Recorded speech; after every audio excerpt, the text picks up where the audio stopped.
Hello everyone. Good morning. Welcome to the session today. Hope you guys are doing good.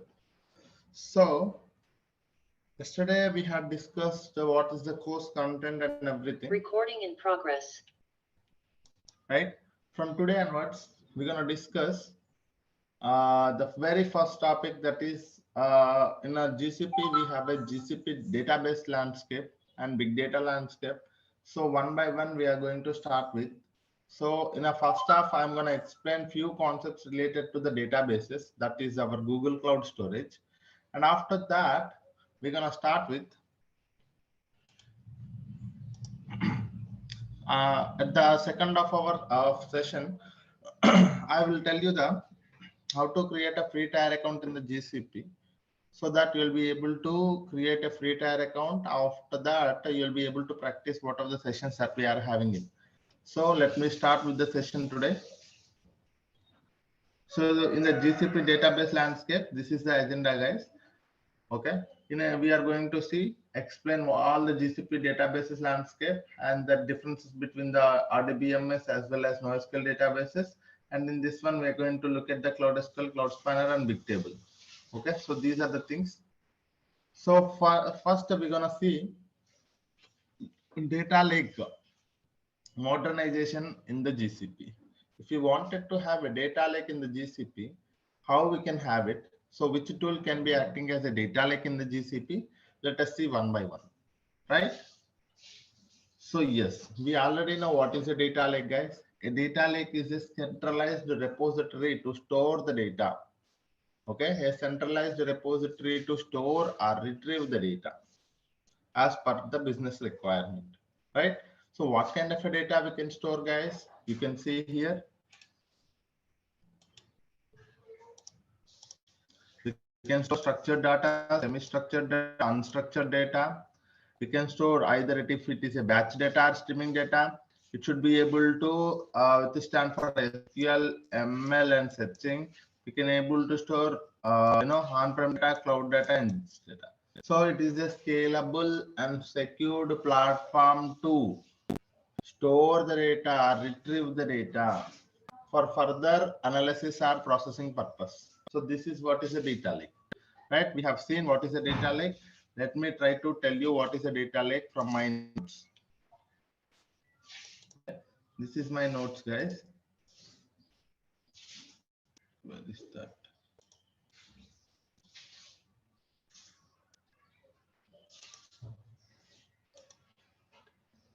Okay, basics. Yeah. So this is what it is, a data lake, guys. Hope you guys can see my screen clearly. Okay. So usually you get a data from a multiple data sources. So in a data lake, the data lake should be withstand to store any amount of data that is coming from a multiple data sources, and it should not restrict any data format. It should allow any data format to be stored, any amount of data to be stored, and it should be scalable platform and also secured platform. Okay, so that is what is a data lake. A data lake is a centralized repository to store or retrieve the data. And what kind of a data we can store, guys? Any kind of a data we can store here. Okay, and do we have any restriction on the number of files that we can store here? No, there is no restriction on the number of files that we can store in the data lake. Okay, and it is a scalable and secured platform, right? So this is what is the definition of a data lake. Now let us see data lakes using a GCS. In a Google Cloud platform, we have Google Cloud Storage is acting as a data lake. What is that? Let us see now. Okay, so this is Google Cloud Storage is as a data lake in the GCP. So what is a Google Cloud Storage, guys? So let me go to the paint and try to explain you guys one by one.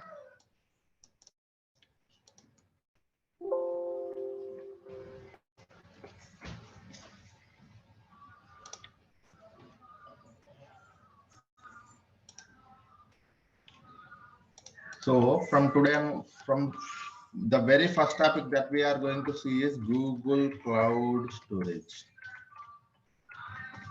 What is a Google Cloud Storage? Let us see first.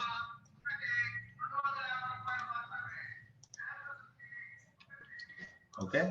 Sir, Google Cloud Storage is one of the fully managed services in the GCP. What is this one, sir? One of the fully managed services in the GCP. What do you mean by that, sir? What is mean by fully managed service? Sir, I want you to understand what is mean by fully managed. For very first thing, I will try to tell you. Sir, if you go to any cloud platform, okay, if you go to any cloud platform, the services in the cloud platform are categorized into two things. One is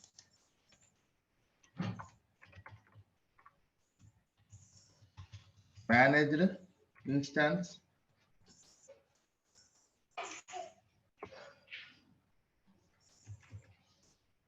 okay, not managed, virtual machine. Second one is managed instance, and third one is serverless. Okay, sir, VM based. People call it as a VM based. Okay, these are the three categories. If you go to any cloud platform, the services in the cloud platform are categorized into three. One is VM based services, one more is managed services or fully managed services, and third one is serverless. What do you mean by that, sir? In a VM based services, okay, for example, look at your laptop. In your laptop, if you wanted to work with any of the Python coding, or if you wanted to develop one application, what do, sir?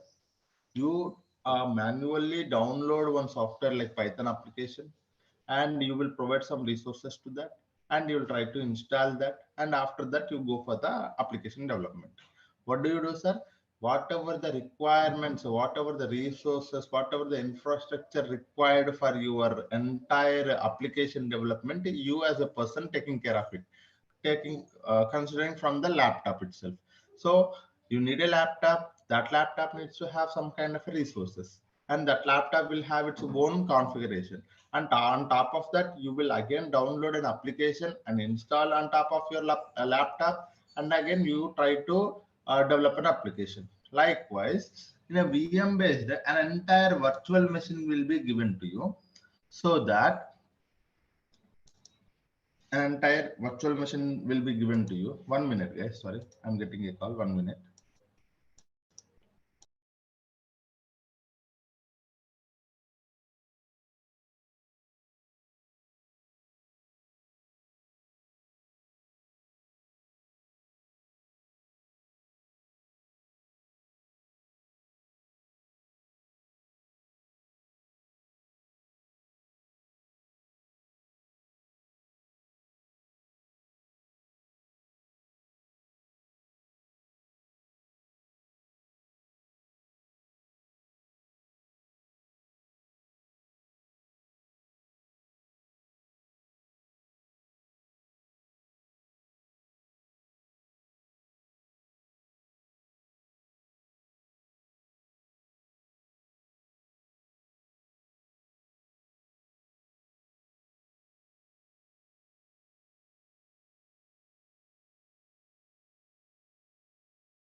Sorry, guys. I back now.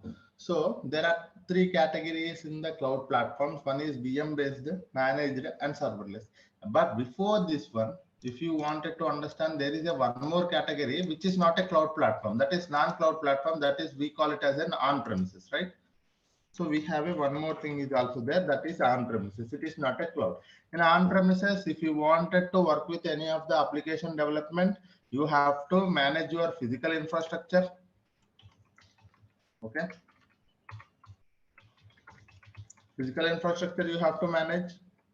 Again, if you need to have a separate environment, you have to manage your virtual machines, manage the virtual machines, manage the VM. And again, if you wanted to work with an application, you have to manage your application. Okay, because you have to download, install all of those things. Again, you are the person need to develop the solution. Okay, so in a typical architecture, this is the things happening is any company. If someone wanted to work with the any application development, first thing there will be a resources part. One is infrastructure. So as a person, we have to take care of the physical infrastructure. Again, if we have to have a development environment separated for each application, we need to go for a virtual machines. And again, we have to manage the application configuration, and finally we can develop the solution on top of the service. So this is what it is. So in a on premises, you as a person have to manage all of these things, guys. Okay, in a on premises, we have to manage all of these things. Okay, but if you go to the cloud platform, what is the main advantage? Let us see one by one. Okay, very important thing, guys. If you No one will tell this point, but you have to understand, because somewhere you are seeing a VM based services, somewhere you are using a managed services, somewhere you are using a fully managed serverless platforms. So now you will be able to understand the concept of this one. Okay, in a VM based, you need not to manage the physical infrastructure, because the physical infrastructure will be provided to you in the form of a virtual machine to you in the cloud platform. You need not to manage the physical infrastructure, but you have to manage your configuration for the virtual machine. You have to manage your application platform as well as development. Okay, in a VM based services are hosted, people also call it as a hosted, guys. VM based are hosted services. In this one, you need not to manage the infrastructure here, because infrastructure will be provided to you in the form of a virtual machine. And after that, how managing the virtual machine, managing the application, and developing a solution is on you. Okay, but who will be taking care of the physical architecture? The cloud platform will be taking care of it. And if you go to the second category, that is managed services, the physical infrastructure will be taken care by the cloud platform, and managing the virtual machines also taken care by the virtual platform, and only the application and development will be taken care by you. Managing the application, managing the developing a solution will be based on you. Okay, you have to manage it, you have to take care of it. Okay, and if you go to the serverless platforms, the name itself it is saying, you need not to worry about a physical infrastructure, you need not to worry about a virtual machines, you need not to worry about a platform. Managing application nothing but managing the platform, guys. Okay, you need not to worry about a platform, you can directly go for the development. Okay, this is what the cloud platforms are doing a best thing for us. Okay, because they are taking care of a lot of burden from us. If you go to the virtual machine based, an entire virtual machine will be provided to you. When they have given a virtual machine to you, all the configuration will be given to you, guys. If you need this much of, if you need 500 GB, 1 TB, 10 TB, 100 TB of storage, networking properties, as well as the RAM, if you need to have a lot of CPU, you can select it. Okay, so a highly robust virtual machine, you can select it. If you go to your laptop is a small machine which will be having only small configuration. But if you wanted to have a very heavy machine with a large properties, you can select it. Okay, that properties will be that management of the virtual physical infrastructure will be taken care by the cloud platform. How, sir? We already seeing some data centers, right? Google have its Google data center, Amazon having its Amazon, and that's where they are managing the physical infrastructure and managing the virtual machine. Managing the application and developing an application will be on you when you go to the VM based services. If you go to the managed services, physical infrastructure as well as managing the virtual machine will be taken care by them. Only the application and its development will be upon you. Okay. And if you go to the serverless, only the development part you are talking about. Because we will see in our upcoming classes what is a fully managed, what is a serverless. So if you go to the VM managed, you can look at the compute engines. Okay, compute engines are there.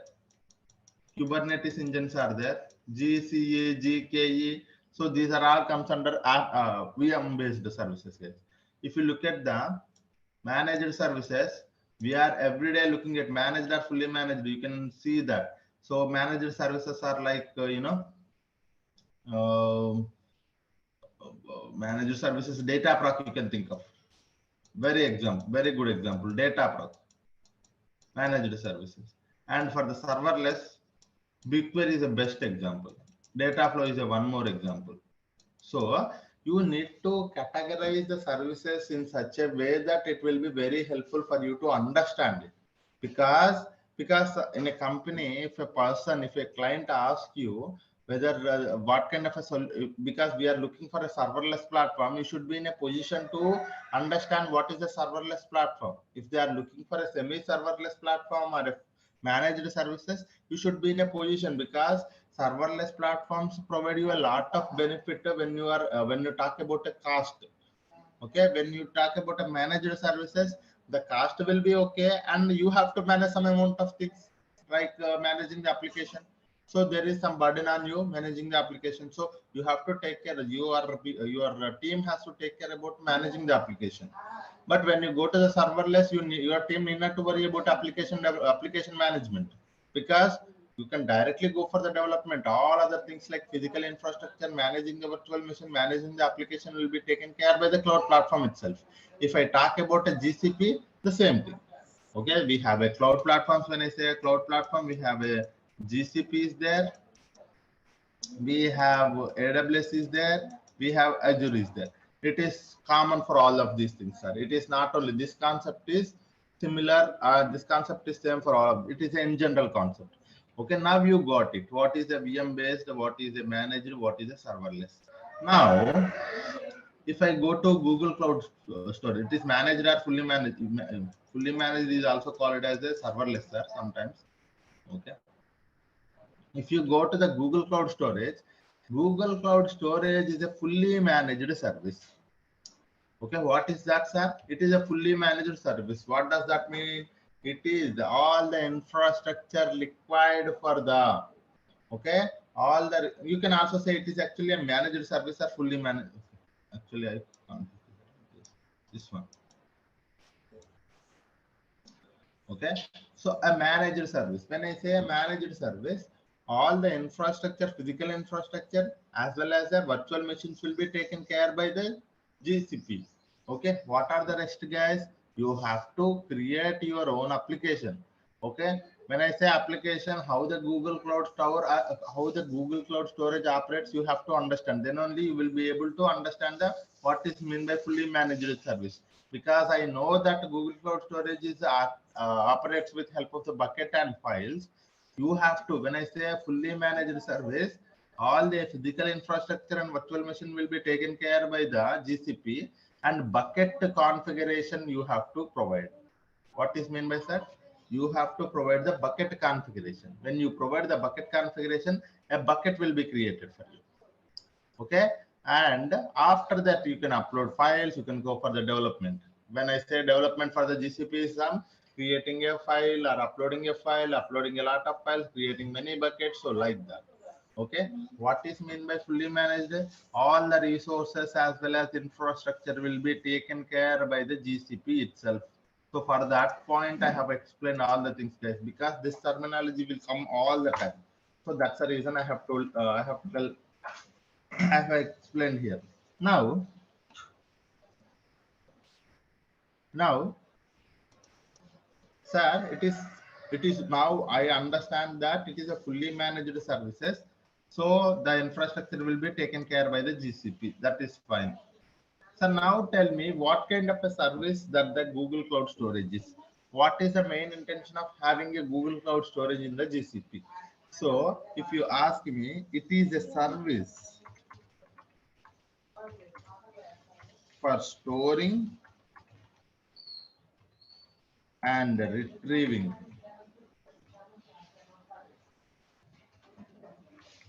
the data. Okay, so what kind of a service it is, sir? If you ask me, it is a service for storing and retrieving the data. Sir, what kind of a data I can store here? Sir, what format data I can store here? Sir, how many files I can store here?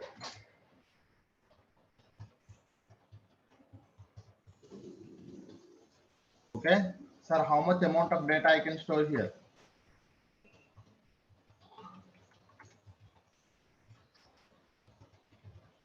Okay, so sir, it is a fully managed service. It is a service, I would say. It is instead of that, a service for storing and retrieving the data. So when I say talking about storing and retrieving the data, how much data I can store, any amount of data, any number of files, any format data, any kind of a data, we can able to store in the GCS, guys. Okay. So this is what is the main intention. What is the purpose of a Google Cloud Storage? If you ask me, it is a storage and retrieving tool. You can store any amount of data, any number of files, and if you wanted and need to have a, if you wanted to have the data to be retrieved at some point of time, you can also retrieve this data. Okay. So this is what it is. And one more thing. So how the Google Cloud Storage operates? Okay, sir, it is a fully managed, that is fine, and the purpose of the service is also fine, but how it operates? Okay, how it operates, sir? It operates via bucket and files.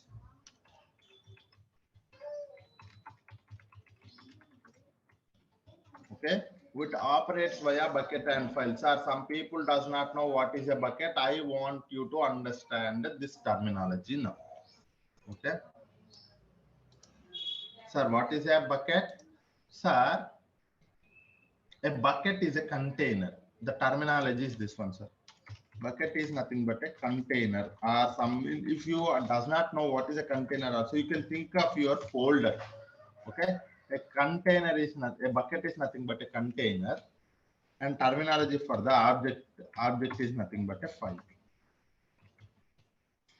of any format. Okay, so this is what is the terminology, sir. Now you will understand. So in a Google Cloud Storage, we are storing something and we are retrieving the something. So how the Google Cloud Storage operates? Sir, in a Google Cloud Storage, it operates via bucket and objects. I should mention here objects, not files, because the terminology is a object. Okay, it operates via bucket and objects. Okay, what is a bucket? A container or a folder. What is an object? A file of any format. So what does that mean, sir? If it is operating via bucket and object, do I have to create a bucket to store the objects? Yes. So you have to create, we have to create to store the objects. Okay, we have to create a bucket. We have to create a bucket.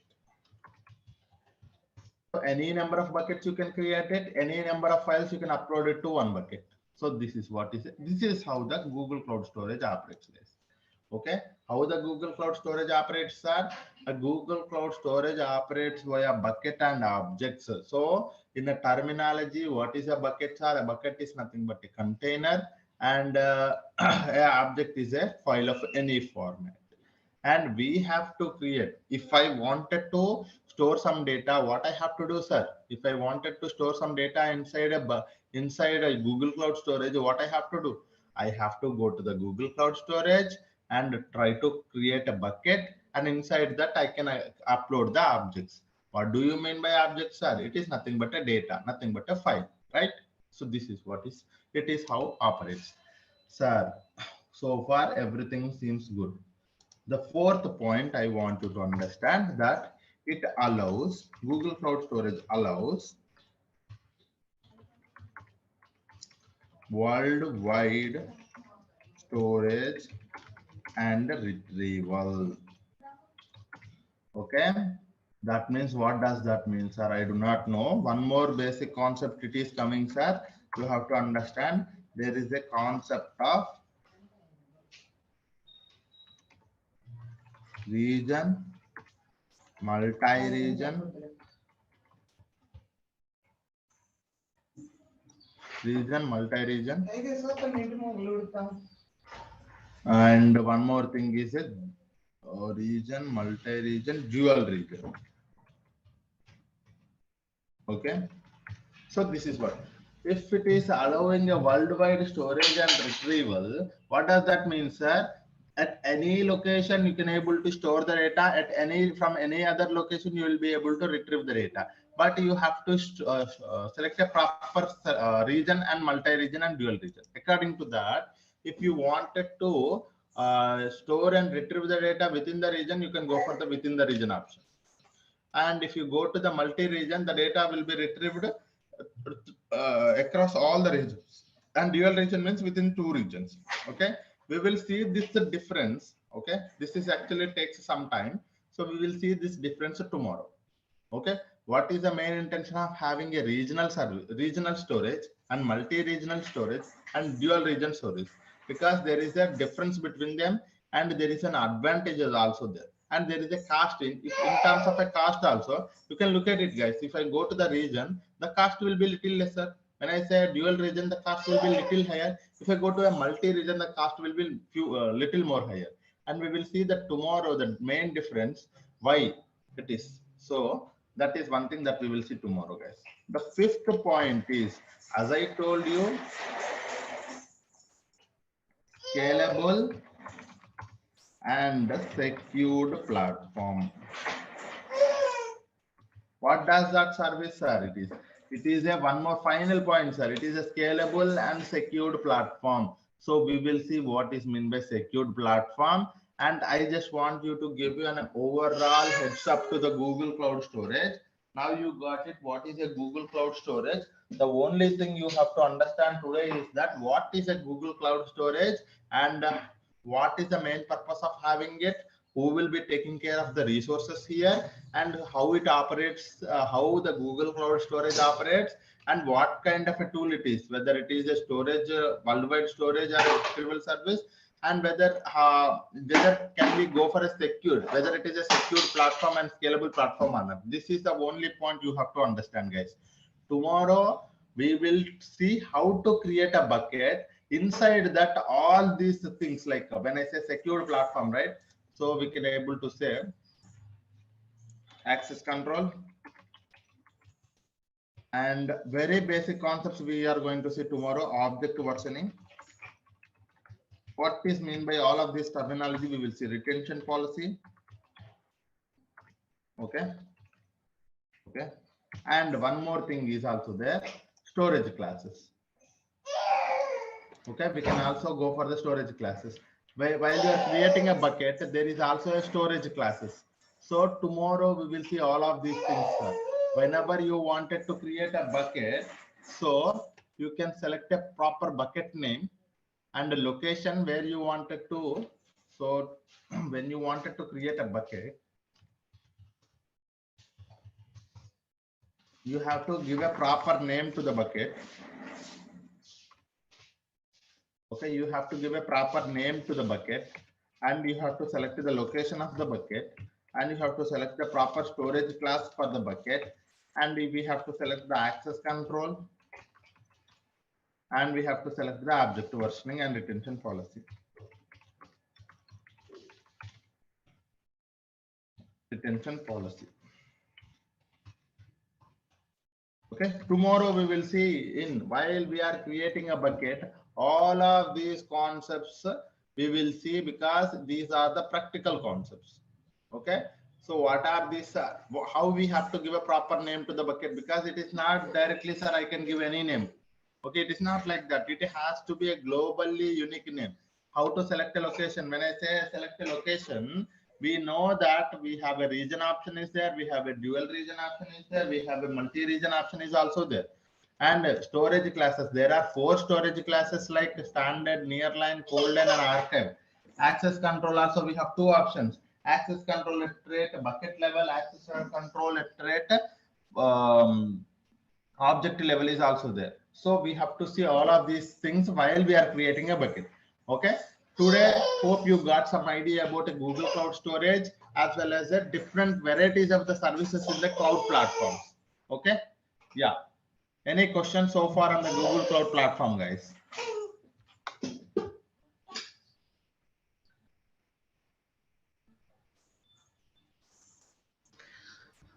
If we created a storage in a region type, after that we can change to multi-region or dual region after No, uploading the files in region.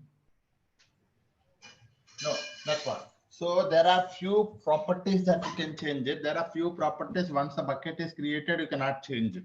Okay. So that is, I have actually properly documented that. Tomorrow, I think we will see.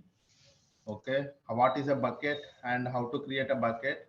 So bucket configuration. See, when you look at the bucket configuration here the location, you see, for the location, this is, we have selected a US West one and it is not editable. Okay, so when you create a bucket, you cannot, once you have selected a proper location to that bucket, you cannot later edit it. If you wanted to edit it, you just have to delete your entire bucket and you have to create your bucket with that particular location. Okay, that location is a region, multi-region, dual region as per your question, right? But there are few things, as you selected a storage class standard as well as access control fine grained, so labels if you wanted to add. So these are the editable properties. Okay, so this is a metadata of the bucket. There will be a metadata for the object will also be there, guys. There are 2 things: metadata about object, metadata about bucket. So in a metadata about bucket, you will be able to understand which properties can be changeable even after the bucket is created, and which properties cannot be able to change later after the creation of the bucket. Okay. So as we talking about, once a location is selected, location type region is selected, you cannot change it later. Hope I have answered your question. Yeah. Sir, one question. Yeah. So in terms of, suppose we create a bucket and we have it in one region, and suppose we don't want to delete that bucket, we just want to replicate that bucket and keep a duplicate of that, and with added functionality in terms of adding location as well. So can we do that? Yes. So this is for, it's a one scenario that what you wanted to do is like you have 2 buckets, right? It's 2 buckets, right? It's not only 1 bucket, right? So as I told you, because I'll tell you why I said 2 buckets, because when you wanted to create a bucket, the name of the bucket is globally unique name. Okay, you cannot give a same name to the 2 buckets. First thing. Okay, so when you give it 2 names, that means they are two buckets, right? So what do you wanted to do is like, whenever I upload a one file to one bucket, you wanted to have that same file in one more bucket also, because you wanted to copy the data. So that kind of scenarios that we can see in our upcoming topics, because I have such kind of scenarios we can easily have with help of the cloud functions. I will create a one cloud function code. That cloud function code will be doing is like, it is a serverless platform. In the backend, what it will do, it will try to copy whatever the data that you are uploading to the one bucket, and it will copy to the one more bucket, so that whenever you do that activity, it will be backend, it will be doing this activity as well, so that there is a copy of your data. Okay. Okay, got it. Yeah, Thank you. this can be done. Yes, we will be having such kind of scenarios, plenty of practical scenarios we are seeing. And I want you to, if you are coming across such kind of scenarios in your company also, you tell me, we will implement that solution. Okay, So that we will do, guys. Okay. I just don't wanted you to tell you a course and stop it here. I just want you to, if you guys have such kind of a scenario, sir, I am facing this kind of a problem. So can we implement such kind of a solution? Or can we at least see an architecture for this solution? So that kind of scenarios we will see if you are coming across. So please let me know. That's not a problem. And someone is asking a question, can you teach how to create a bucket via SDK? Sir, yes, we will create a bucket with the help of the Cloud Shell. Yes, of course. So I will tell you how to create a bucket two ways, sir. You can also see here. So because I want you to understand this point. I think I might not have told you this point. So let me tell you this point. Where is this? Yeah. So, sir, very important thing. I will write it here. There are two ways.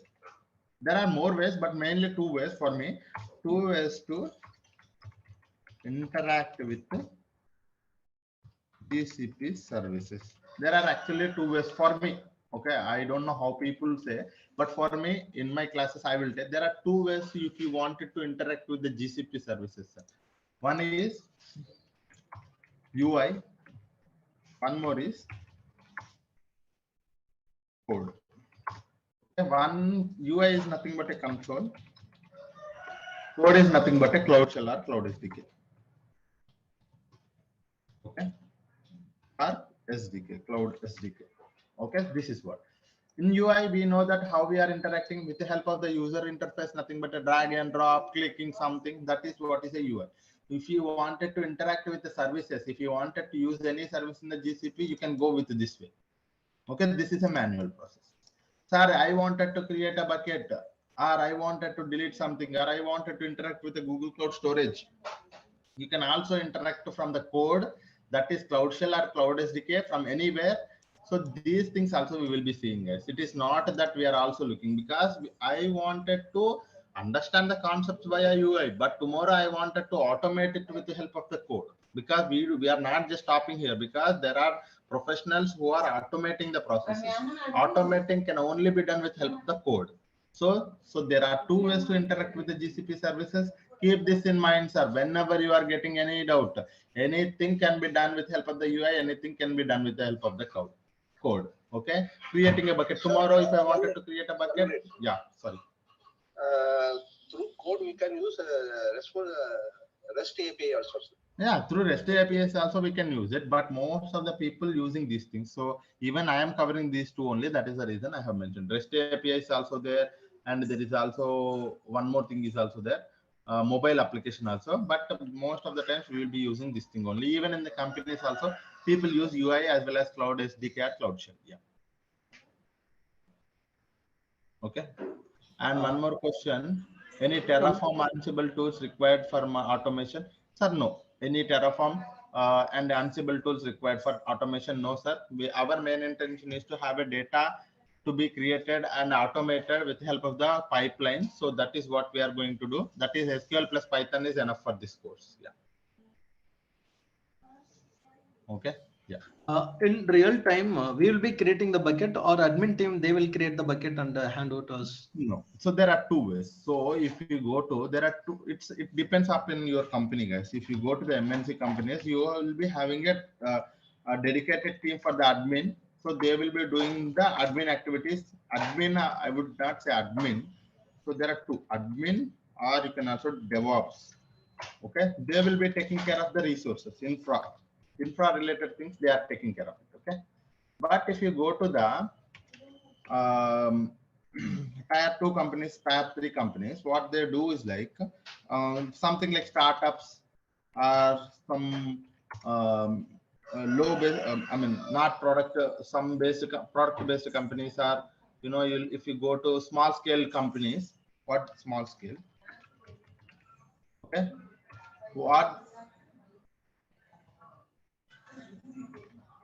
What they do is like they will provide an entire, because it is a small startup company and you have to do everything on your own. In that case, you will be getting a chance to work on the UI, you will be getting a chance to creating a bucket, anything. you yourself have to work with the admin activities as well. That means IAM, all of those things, and permissions, roles. You yourself have to create a bucket.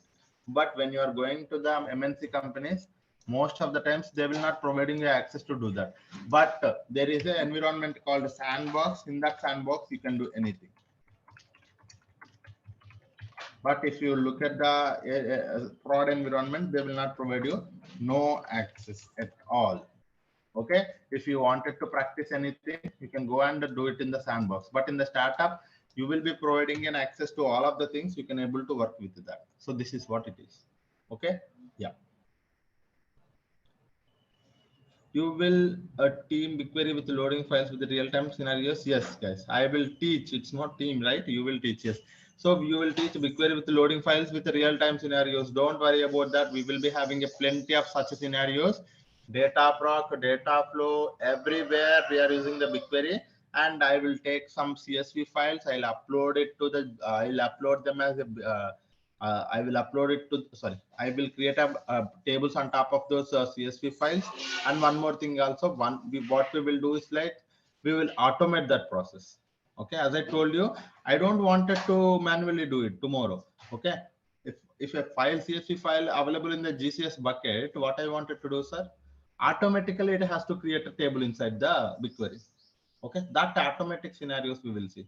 Don't worry about that, sir. Plenty of automations, plenty of scenarios, topics, real-time things we are going to see in our thing, guys. Don't worry about that. Yeah, just to focus on the knowledge, you will be able to get a lot of uh, you know real-time scenarios from me. The only thing is like, please be attentive during the class. Yeah, yeah.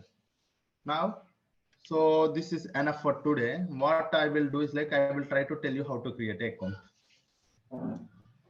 So we will see tomorrow rest of the concepts. Okay. Now let us see how to create a bucket.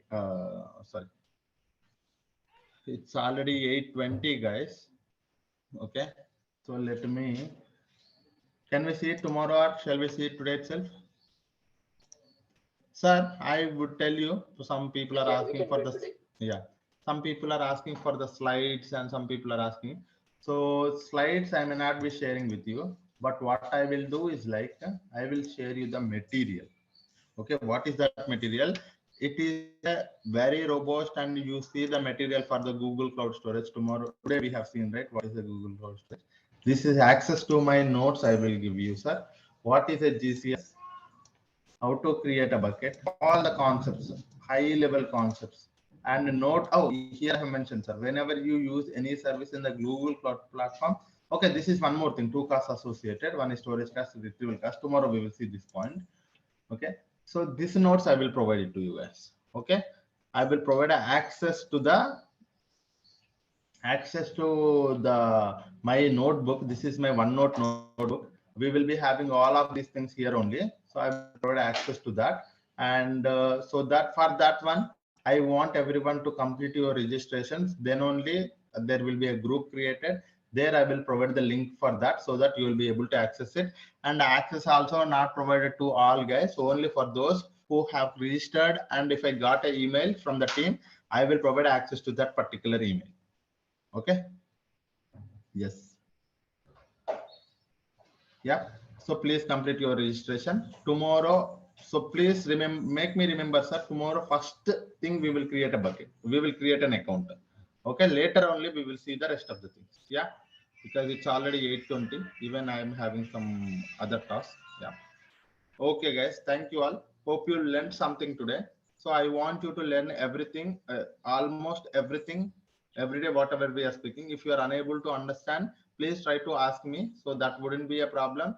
You can raise a question. You can raise anything. If you wanted to see a real-time things also, you can do. Okay. Complete your registration to get the notes, guys. Okay. Thank you all. Hope you learned something today. Thank you all.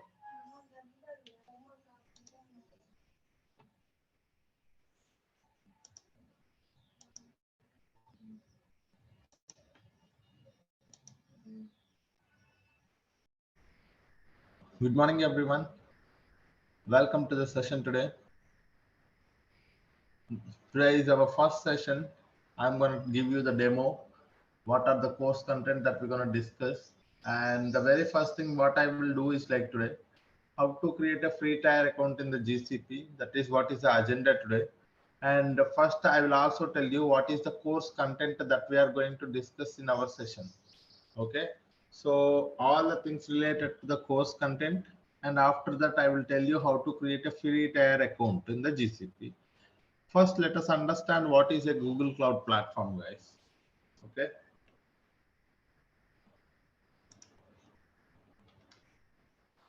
So GCP, what is GCP?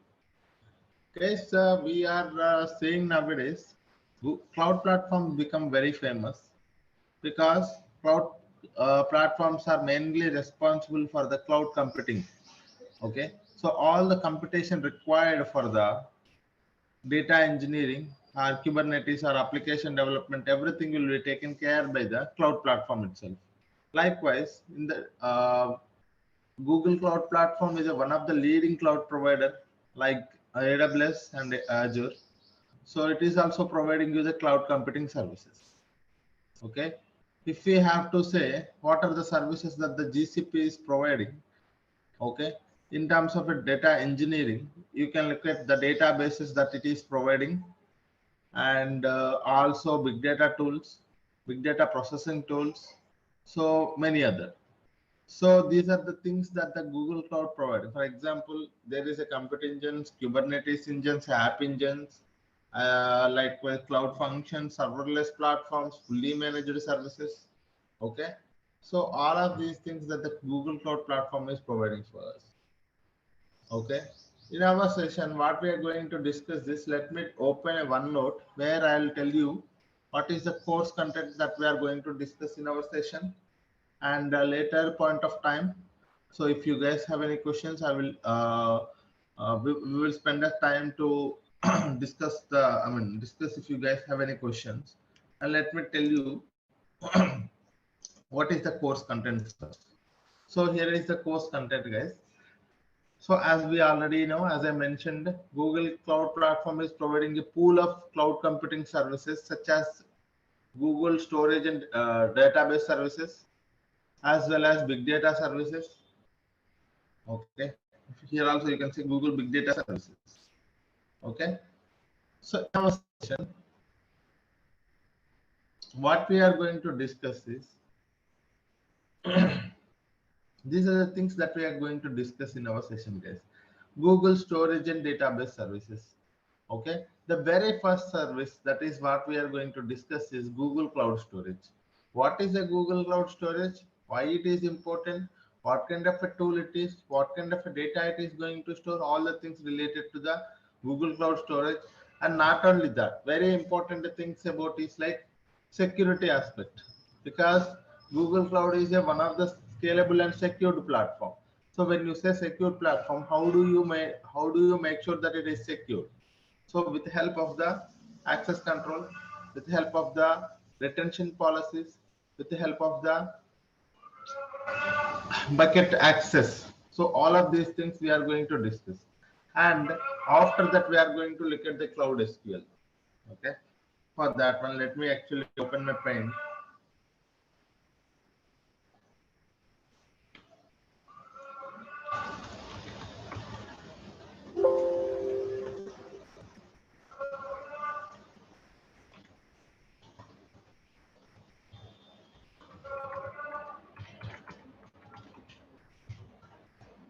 Database services.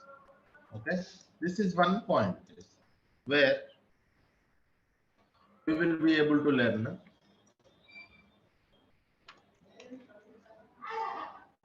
storage and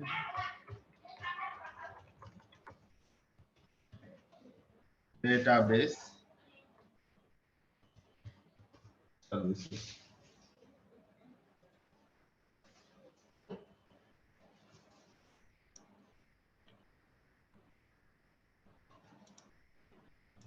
Okay, in this one, we are going to first see Google Cloud Storage. Yes, Google Cloud Storage is acting as a data lake in the GCP. So we are going to learn all the concepts related to the GCP. So it is acting as a data lake. So we will learn what is a data lake, why it is a Google Cloud Storage is having a considered as a data lake here, how much amount of data we can store in the Google Cloud Storage, all of those things we will see. Okay, and we will see practically how to create a bucket and how to upload objects and how to work with the Google Cloud Storage with from the Cloud Shell or Linux commands. So all of those things we will see, guys. And one more thing. So this is a storage perspective. What about the database perspective? So for the RDBMS solutions, RDBMS, we have Cloud SQL and Cloud Spanner, guys. So we have two services which are considered as the RDBMS solutions, Cloud SQL as well as Cloud Spanner. What is this Cloud SQL, guys? Cloud SQL is one of the fully managed services provided by the GCP for running the MySQL database, MySQL engines, as well as PostgreSQL engines, as well as SQL Server. That means if you have a on-premises MySQL, if you wanted to migrate it to the same MySQL with the same version to the cloud, you have these services available, readily available, guys. Okay, so this is a Cloud SQL and Cloud Spanner that we are going to see in our sessions. Instead, I would say here like this.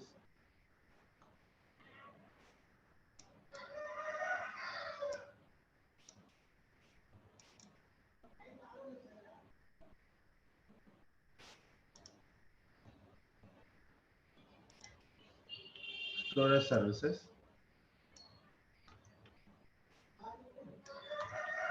We have here RDBMS. In RDBMS, we have first one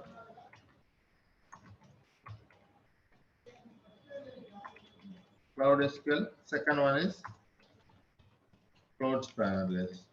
Okay, these are the two services comes under RDBMS. What about a NoSQL databases, guys? If you ask me, so in a NoSQL databases, we have a big table.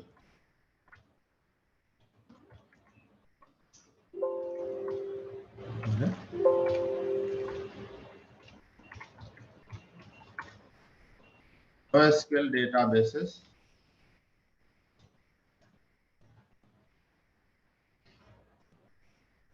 So we have big table, and we have one more thing called data store. Okay, so these are the two databases acting as a NoSQL databases in the GCP. One is big table, one more is data store, guys. Okay, so these are all storage and database services. Okay, what is one is Google Cloud Storage, one more is Cloud SQL, Cloud Spanner, and the third one is a big table and data store. So these are the Google Cloud Storage and database services. Okay.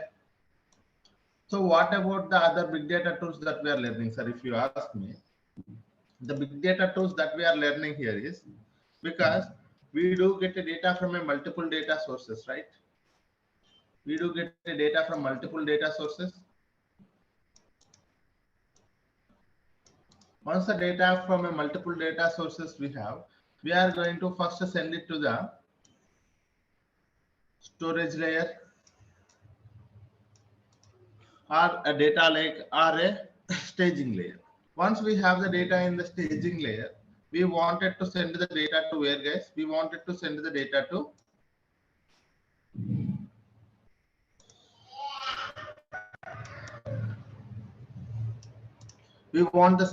send that data to the data warehouse. After that, there will be a different users will be there. Either it will be an ad hoc request, or it will be a reporting purposes, or it will be a business manager asking for a requirement. So there will be different requirements. So based on those requirements, we are going to create some insight tables on the data warehouse. Those will be used for the reporting purposes, or those will be used for the decision making purpose. Okay, so this is how it looks like this. if I wanted you to understand clearly. So here data will be first ingested into the data lake. So here it can be an RDBMS.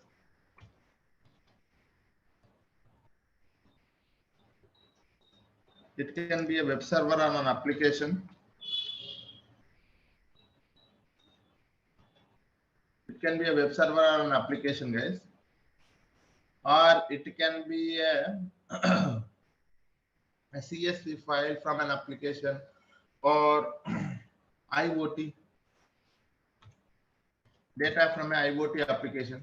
So you get a data from a multiple data sources. You try to ingest the data into the data lake. So this is your data lake, guys.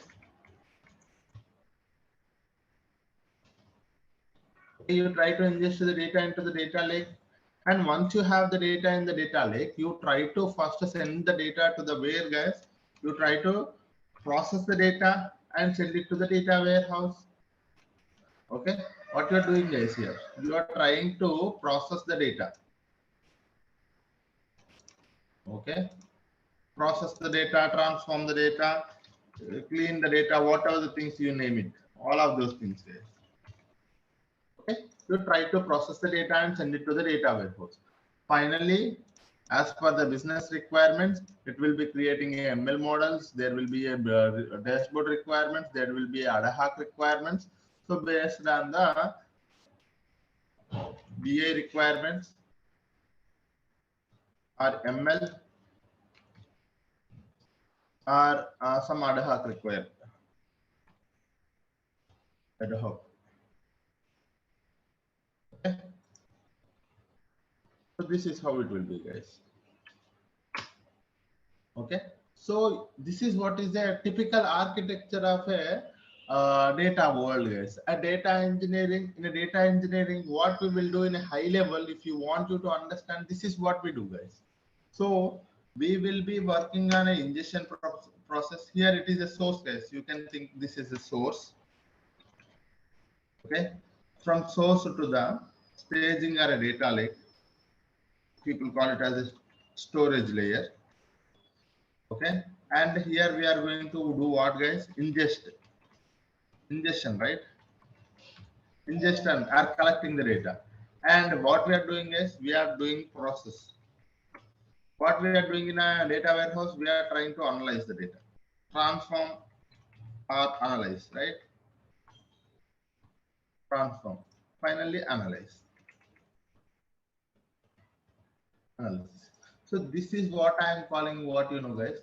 This is what is mean by a data life cycle. In a data life cycle, you're gonna get the data from a source. You do the ingestion into a storage layer, and you do processing on top of it to clean the data, prepare the data. You do some transformations on top of it, and you try to analyze the data to improve your business. So this is what is called as a data life cycle. In a data life cycle, ingesting the data, collecting or ingesting the data, and storing the data, processing or transforming the data, finally analysis, or you can also say dashboards, report creation. You can also say report creation, reporting. Okay, reporting. Okay, so this is what is the typical life cycle, data life cycle, guys. In a data life cycle, this from the source to the finally reporting, that is where your destination is, right? You are going to create some dashboards, or you have a table that you can do directly do the analysis, or you ingest the data and finally store it in a one, instead of a storage layer, you can just mention it as a storage base, storing, data storing. Okay.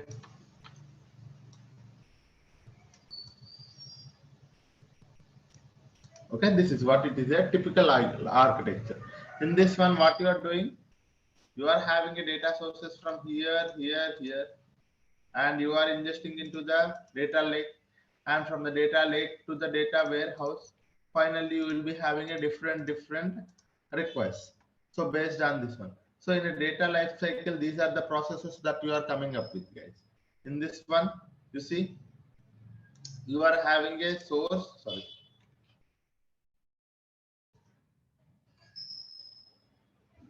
you are having a source, ingesting, storing, processing, as well as transforming the data.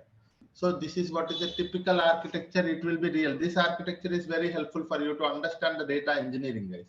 But here, what are the RDBMS? So, okay, sir, this is a data engineering life cycle. But you tell me, what are the RDBMS technologies that we are going to learn in our sessions? If you ask me that question, okay. So here I have mentioned here RDBMS, Cloud SQL and Cloud Spanner. Sometimes it can be a non-RDBMS as well, nothing but a NoSQL databases as well. That can be a big table or a data store. Okay. Sir, for ingestion purpose, what are the tools that we are using, sir? There are plenty of the tools for the ingestion purpose. People are using the PubSub, people are using the Kafka connector. We are going to learn the PubSub, guys. Okay. What about the data lake, sir? As a data lake, we are learning the Google Cloud Storage, guys. Okay. What is the data lake, sir? In GCP, we are learning the Google Cloud Storage that is acting as a data lake. Okay. And after that, we wanted to do some processing on top of it, right? This is also very important step, guys. This is not the very simple step. Processing. What are the processing tools that we are going to learn in our session? If you ask me, I wanted to mention those points here. Okay. Data processing services. Data processing services, that first thing we are going to learn is data proc for Hadoop and Spark environment. Data flow for Apache Beam with Apache Beam programming model. Data fusion for creating a data pipelines without writing any code. One more is Cloud Composer, nothing but Airflow environment, managed Airflow instance, guys. For creating a DAGs, it is a workflow orchestration tool where you create a DAGs with the help of the Python coding, guys. Very important tool. Okay, you're gonna look at the PubSub. And so these are the data processing systems that you are going to learn in our session, guys. Okay. So this is what I call as a data processing tool. Data processing tools in GCP. Okay. So if you wanted to process the data, okay, you can use these many tools. According to your requirements, sir, if I wanted to work with the data, if I wanted to work with the Hadoop environment and Spark environment, then you go for the data proc. If you wanted to work with a serverless platform and Apache Beam programming model, then you go for the data flow. You don't wanted to create a data pipe. You wanted to create a data pipeline, but you don't wanted to write any code. You wanted to create a pipeline and do the transformations without writing any code. That's where you have to go for the data fusion, guys. And one more thing, you have a plenty of workflows with you and you wanted to manage all the workflows, schedule them, manage them. And even if something goes wrong also, if you wanted to take care of the fixing the problems, issues, you can look at the logs, all of those things. If you wanted to have, you can go to the Cloud Composer, that is the Airflow manager instance where you will be able to have plenty of options available. You can schedule the pipelines, you can monitor the pipelines, you can create the DAGs, you can do anything in there. And one more thing is a PubSub is an big data ingestion tool where you will be able to streaming data ingestion tool where you will be able to create a topic and subscription for each and every application where you wanted to get the data. So a message will be pushed to the topic and via subscription data will be reached to the final application. So this is what is the data processing tools, guys. Okay. And after that, okay, after that, not only this one, sir. For example, in your company, you wanted to do some kind of a triggering. For example, think that in your data warehouse, you have created one table and that table is having a lot of problems. Okay. If problems are more than one, you wanted to get an email alert. Okay, what do you wanted to do, sir? If a problem has, if the issues are more than one, you wanted to get an email alert. Okay, that is one thing. And one more requirement is like you are creating a data bucket in the Google Cloud Storage, and there will be a file uploaded. As soon as the file is uploaded to the data lake, you wanted to send it to the data warehouse by doing some transformations. Okay, so that is where one more you wanted to trigger an event. So if you wanted to do some kind of event-based things in the GCP, you have a cloud functions readily available, guys. It is a serverless platforms. You can go for event-based things. That is also we are learning, guys. Cloud functions, very important tool. This is also okay. The cloud functions also we are learning. And if you wanted to manage the user and access, identity and access management, user and project management. If you wanted to manage your project and user access, that's where you have a very bigger tool. It will be available in all the cloud platforms. That is IAM, guys, very important. In IAM, what is a user, what is a user account, what is a service, what is a service account, and what is the role, what is the permission, everything, each and everything, because this will be very helpful for those who wanted to manage the access. Because as a 3 years, 4 years experience, guys, or more than that, we need to understand at least who should be having access to what. Okay, who should be having access to what, and what kind of actions he can do it in that particular service. Unnecessarily we don't want it to provide access to anyone, right? So that is where we will be taking care of all the user access as well as the project management with help of the IAM. IAM is a very authorization tool, I would say. Authorization tool in the GCP. Not only in the GCP, it will be available in the AWS as well as Azure as well. Okay, identity access management, guys, that is also we are learning. So you will be able to see here data lake, cloud spanner, cloud SQL, cloud spanner, bigtable, data proc, data flow, data fusion, cloud composer, pubsub, cloud functions, and user and access management with the help of the IAM. So these are all the tools that we are going to learn in a very detailed manner. Okay, data processing is here. And I sorry guys, I actually forgot a very important tool, that is BigQuery. That is our data warehouse, right? That is also comes, actually that is not a data processing tool, that is a data warehouse tool. It is a BigQuery.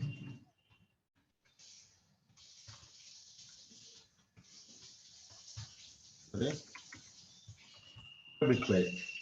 Okay, what is a BigQuery, guys? BigQuery is a modern data warehouse. It is acting as a data warehouse in the GCP. Okay, so this is also one more important thing that I actually forgot to mention somewhere. So this is a very important tool, sir, comparatively.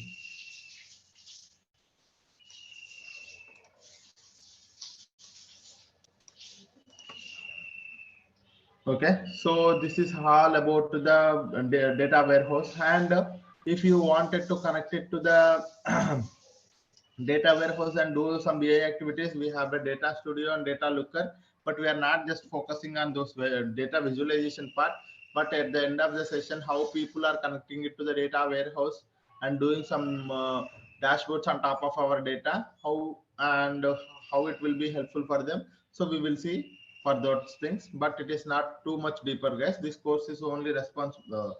This course is mainly intended for the data engineers. Okay, so this is what we are going to do, guys. Okay, any questions anyone having so far on the course content? Any questions, guys?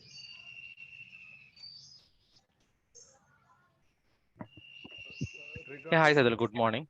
Yeah, good morning everyone. Yeah, So in this course content, did you cover all kind of like a AD authentication, like Active Directory part is or not? so that is comes under IAM. Yes. Okay. Yes. And cloud functions. Okay. Yes, So it's a kind of like a developer tool. it's a data engineering. Which Okay. one you are asking? Cloud functions is a developer tool. Yeah, no. I'm asking. Basically I'm a .NET developer. So can I Okay, consume those services to how of my course. intention is to create service with authenticated Sure. authorized service, and I can consume that service through .NET. That yeah, you can learn a lot of things here. Yes. Yeah. Thank you. Yes. How much frequently will be using SQL? Your voice is very less. I couldn't actually hear. Yeah.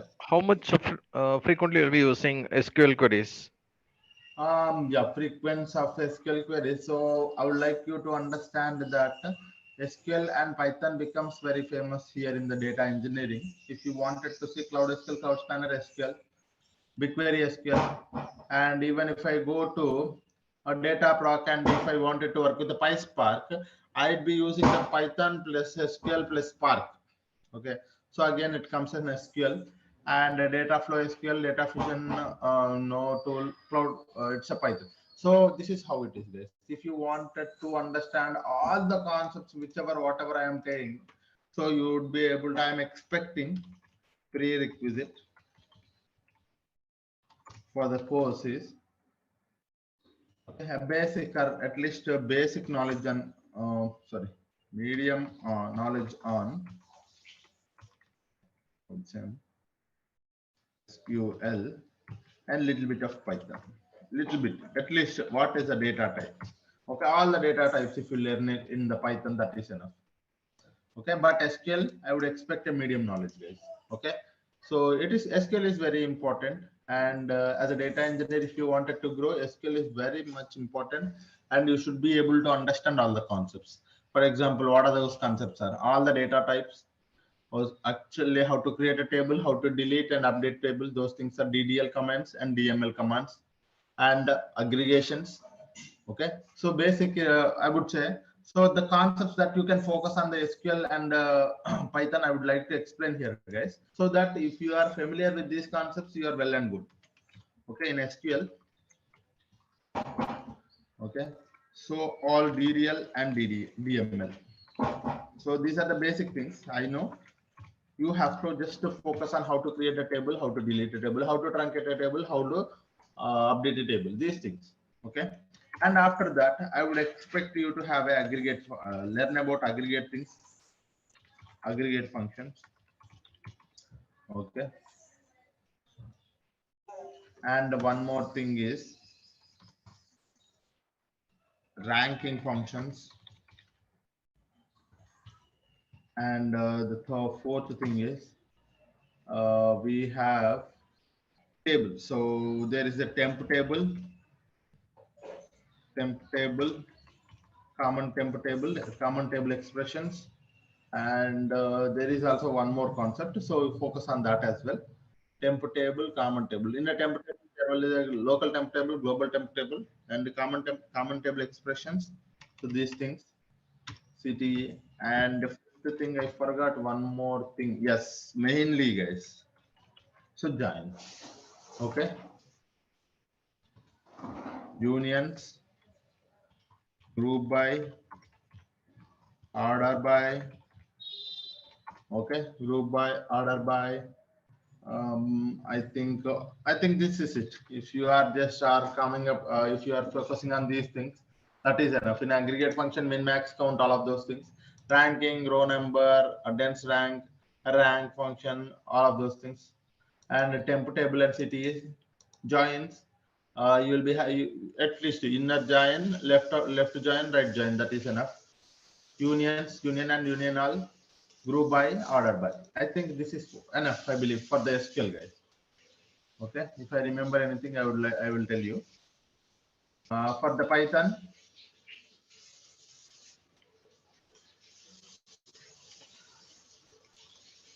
Python, I would expect you to have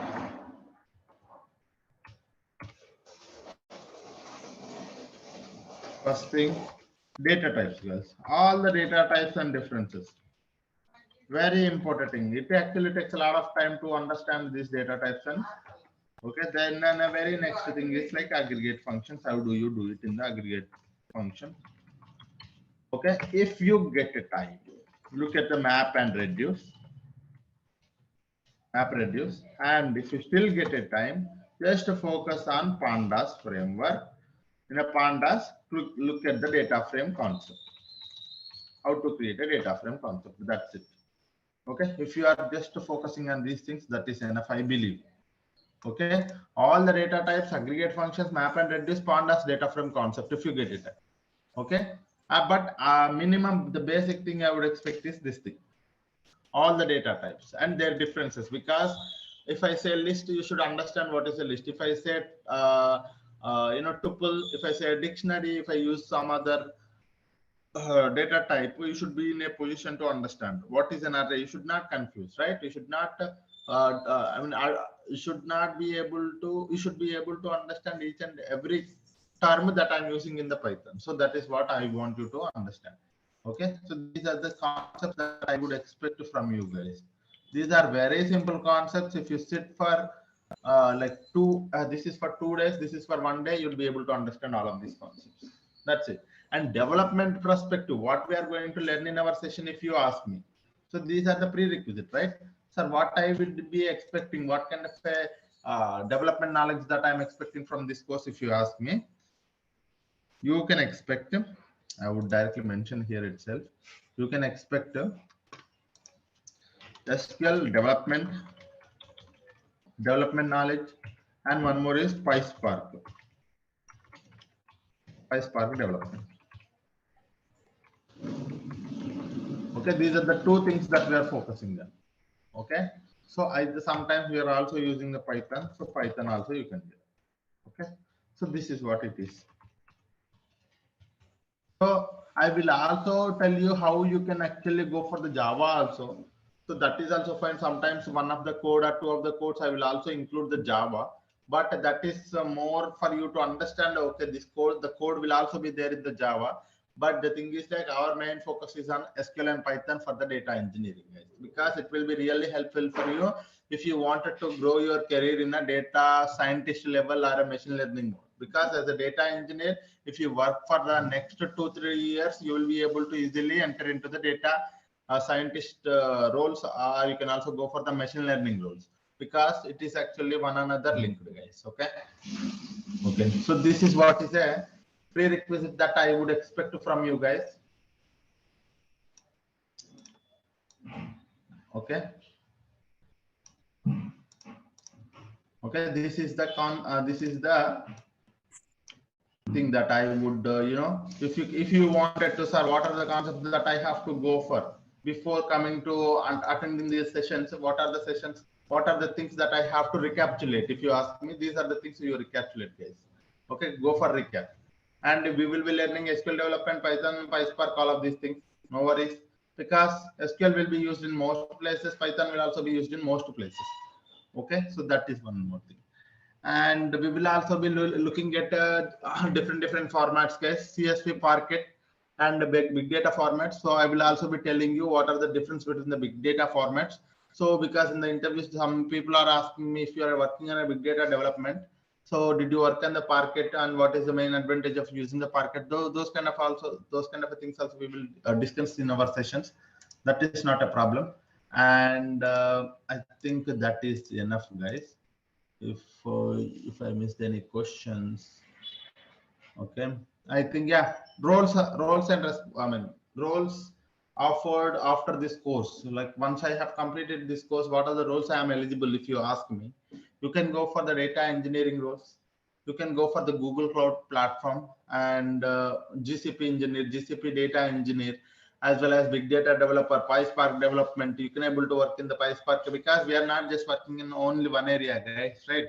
So you can see each and every tool itself, it is a one project, guys. So data project will be there, data flow, data fusion, composer. So these are all roles itself. Okay, so some data engineer working on a data proc, some data engineer working on a BigQuery, some data engineer working data fusion, some data engineer solely working on creating a data. So this is how it will be. And some people working on RDBMS data migration projects. Okay, data lake projects. So these are all things are related to the data projects only, guys. And after this, all the concepts are covered. Okay, during our course also we are going to cover many projects. So few projects are covered. I mean, once for example, if I am talking about a data proc, while I am doing the data proc, I will be able to cover the project as well. So what are how many projects that we are covering? If you ask me, guys, we are going to cover almost 4 to 5 projects, real-time projects. And one more thing is like, these are real-time projects you can able to put in your resume. That is one point. And one more thing I want you to understand is like, okay, so whenever we talk about a one service, I would go to the Google Cloud Platform and I will try to explain all the things about that service theoretically and practically, and I will implement a solution there itself. So what you have to do is like, you take some time, in the day, and you have to practice the same thing so that you will be able to understand, because practice gives you a lot of knowledge, guys. Understanding everything seems very simple, okay, while I'm explaining everything seems very simple, but after 2 days, 3 days, if you don't practice the thing, you wouldn't be able to understand the concept after 2 or 3 days. Okay, I want everyone to put at least spare 2 hours every day, 1 hour for the class, 1 hour for the practice session. Okay, so that is what you have to do, guys. And this course actually takes 40 to 45 hours, guys. More than 40 hours. Okay, more than 40 hours it will take. Okay, we will be having a daily Monday to Friday, 1 hour session. Okay, this is one more thing, and recordings will be shared to your emails. You will get a recording, guys. And one more thing is like what I actually forgot. Course duration, course content, daily 1 hour session. I think this is it, guys. Okay. Okay, this is one thing. And someone is asking me, if you guys have any questions, you can ask, guys. Floration, do speak, please. Hi, sir. Good morning. Yeah. Yeah. So the thing is that no, I am a VMware guy. Come from last 8 years, I'm working in VMware. So this platform is completely new to me. So is that a good decision to go for that this course? Yeah, it will be really helpful for you guys for going to this course. It will really helpful for you. And because why I'm saying is like a data engineering is a foundational course. And one more thing, in our course, I will be starting from very basic to the advanced. I cover sometimes what is the data. I mean, because when we talk about a relational databases, I would talk about what is the data, what are the classification of the data, what is meant by structured, unstructured, semi-structured data, and one more thing is like what are the types of databases available, DBMS, RDBMS, and NoSQL databases. So from starting very basic to the advanced level, where we will be able to automate the data pipelines. Automation, until the automation, we will be covering every aspect. So this course will be really helpful for you if you wanted to build your career in the data engineering. Data engineering is not simple, guys. One more thing I want you to understand, very trending technology, very trending. As data keeps on grows, data engineering will be a very trending and hot job for getting a lot of opportunities. First thing, because data keep on grows, data engineer will be in a trending job. Okay, and there will be a plenty of opportunities and highly paid job, guys. If you go and look at the highly paid jobs in the world, data engineering is one of the job which is a highly paid job. Okay, yeah. Someone is Okay. asking So for a duration. The course duration is 40 plus hours, and course fee you can able to contact the team so that they will be able to help you on the course fee, guys. Okay. So one more thing, sorry for interrupt. One more thing. Yeah. So as you mentioned, the prerequisite that SQL and Python is needed. So, but I don't have that knowledge. That's the reason I'm getting. So that is the reason. There are people here who does not know the SQL. There are few of my students who does not know the SQL and Python. But what I suggested them is like the only thing. Why my point of mentioning the concepts here is this one. You take a snap of this one. If you wanted to build your career in the data engineering, you take a snap of this page and look to go to the Google or YouTube or anywhere. There are plenty of resources for SQL and Python. Only focus on these concepts. I'm telling you, it wouldn't take 3 to 4 days. Okay, getting the basic knowledge on these concepts, it wouldn't. That's the reason I have mentioned here the concept. There is no point of mentioning the concepts if you guys already know it. So there are few people who does not know the SQL, who does not know the Python, but still they wanted to enter into the data engineering world. So that is why I have mentioned here the SQL concepts and Python concepts. You take a snap of it and keep it with you. And we will be going to the deeper concepts. It takes 1 week or 1.5 week when we enter into the deeper concepts, main concepts.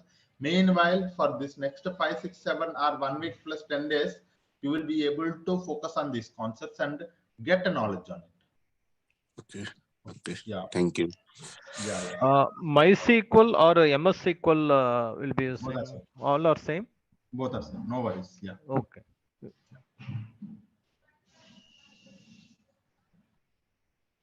So someone is asking me, I'm planning to make a move in the data engineering. I'm having a 10 years of experience in the Oracle database. How it's helpful for me?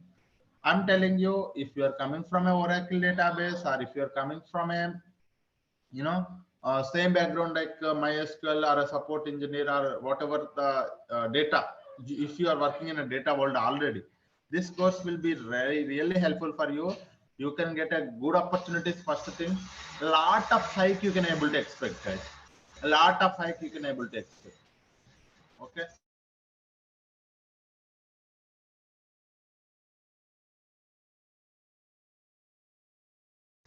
Okay, so you can expect a good opportunities, and you, if you wanted to be in a trending job, this role really help you. You worked on my Oracle DB. It is kind of a very good job, but you wouldn't be able to get a high XR. You wouldn't be able to get a laptop opportunities if you wanted to try it out. But data engineering is a very trending job. After 10 years, you wanted to again switch a job. It is again very trending. So it will be there for next 10 to 15 years. Data engineering in a very good position, guys. But this is one thing. And what is the course fee, and who can help us to let us know? So for the course fee, guys, you can actually go for, okay, um,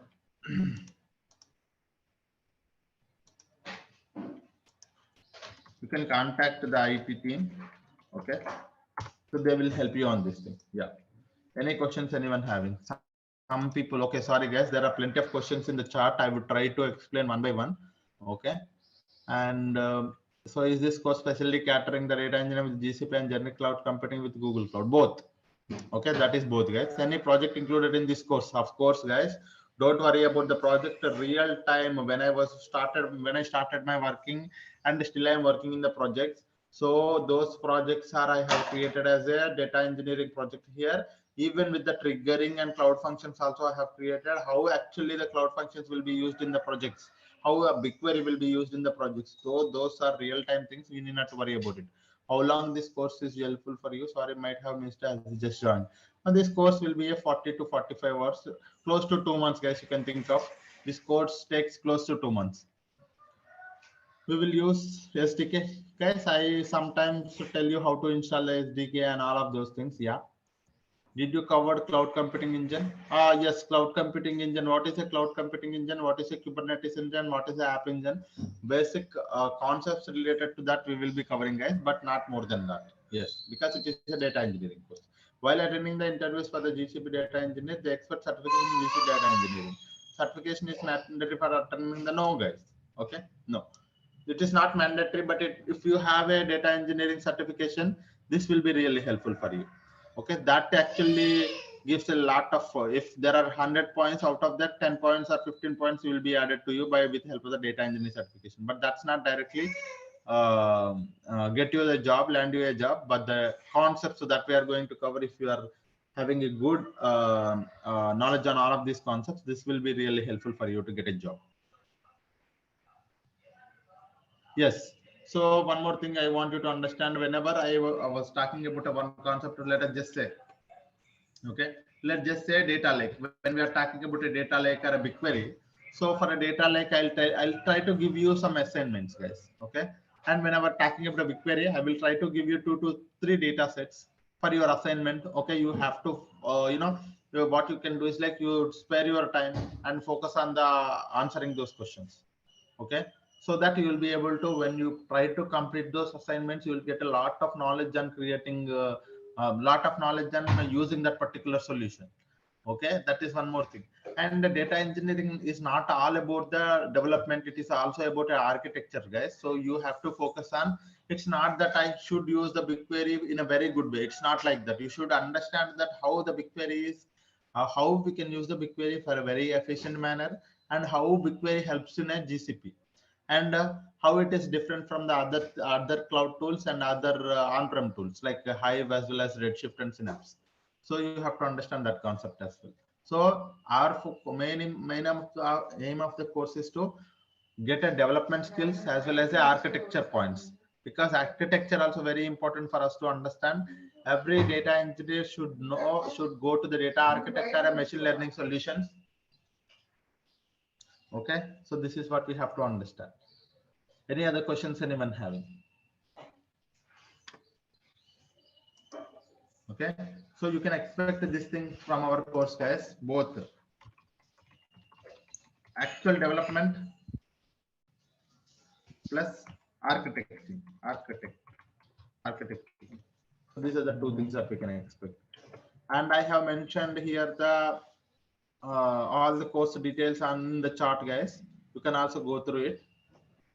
Okay. So time of the timings, I actually forgot to mention the timings, guys.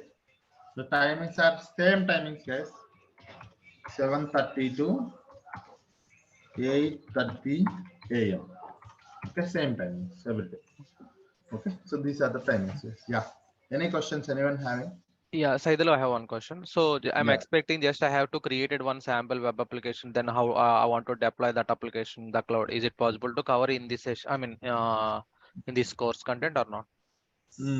Actually, for the deploying the pipelines and deploying the things that we are going to discuss, but application, because we are not an application developer, so that thing is not covered. Okay, thank Yeah, but creating a data pipelines, deploying those data pipelines, because that is where we are focusing on as a data engineer. Yeah. you. Okay, thank you. Yes.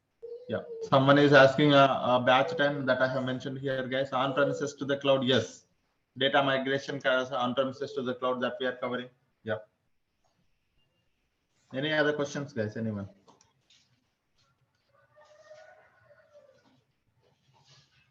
From tomorrow onwards, we will be having a initial classes, guys. Today is a demo class, right? So that's the reason. Yesterday's we had a workshop. Today we are having a demo class, first demo. So in the first demo, I'm telling all the things that we are going to cover in our session. Tomorrow, I am going to start with the Google Cloud Storage. So before that, I want you to understand how to create a free tier account. Okay. So I would tell you tomorrow itself. Okay. It wouldn't take more than 5 minutes or 10 minutes. Okay. Tomorrow I will tell you how to create an account. And this is an course content and everything, guys. If you guys have any questions, you can ask me. Otherwise, if we have time, I will tell you how to create a free tier account today itself. Yeah.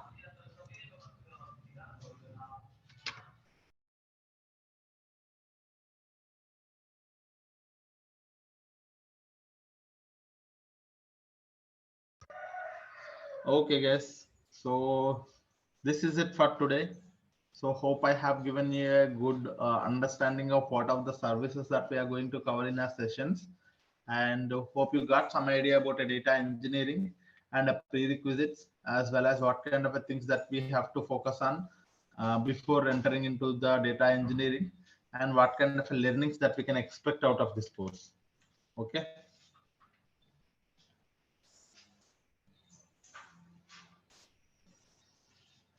Okay. So there will be a comparison, guys. So someone is asking AWS to the GCP. Whenever I am covering one service in the GCP, I would also tell you what kind of a service that is the same available in the AWS as well as Azure as well.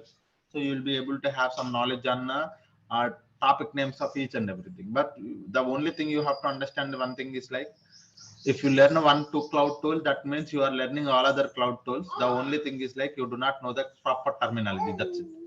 Okay, so if you are learning one tool, that means one cloud tool means you are learning other clouds as well. Okay, so don't think that if I learn what could be a thing, that if I go to the company, if they're asking me to work on AWS, it's the same thing. You need not worry about it. The technology is same. The only thing is like a platform is different. That's it. Okay, any GCP support job roles. So all these things, the development plus support plus big data developer plus admin plus, this course will be for all of the things, guys, because we are covering the IAM for the admins. We are covering the if you are wanted to go for a support, you need to know the services first. So you should know the development plus support. This course is for the development. If someone wanted to go for a data engineer, a developer, or a support developer, support engineer, or admin. So this course will be helpful for all of you guys. Yeah.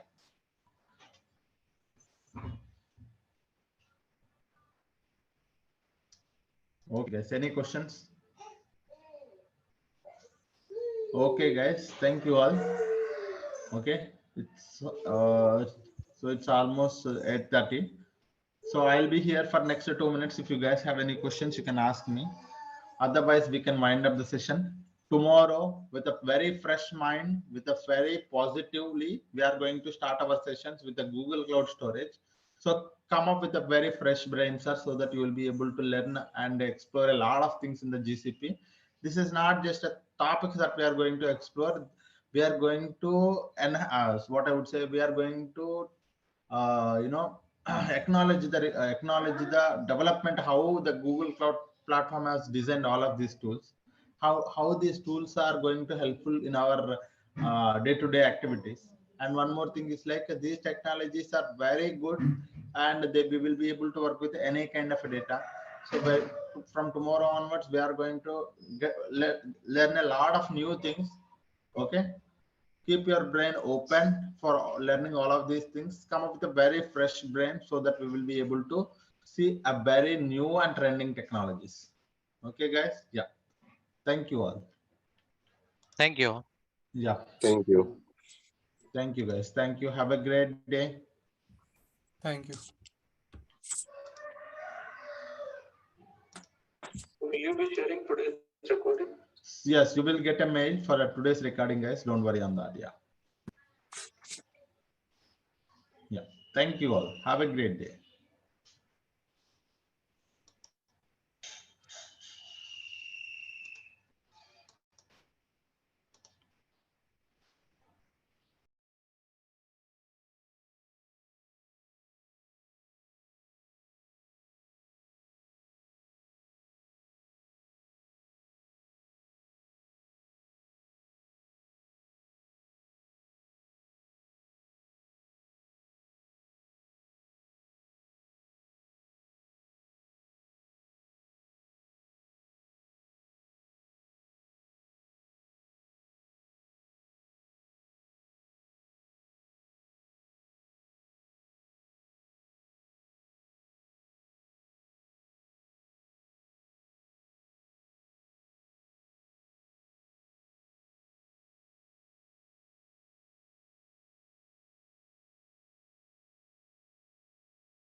Good morning, everyone. Welcome to the session today. Hope you guys are doing good. Let us start the session. Okay. So if you remember, yesterday we were discussing about how to create a Google Cloud storage bucket.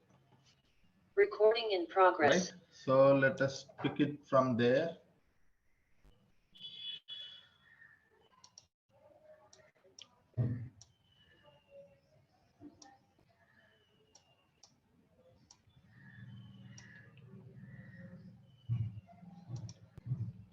Okay, let me click on create storage bucket.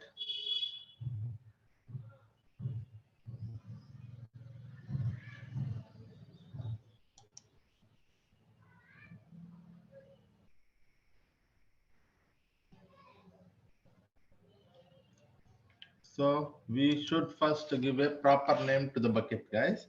So I'm gonna give a name like this.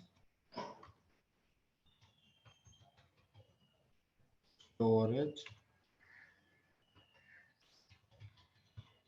bucket. That's 10. Okay, so this is the name that I have given, and that name is available.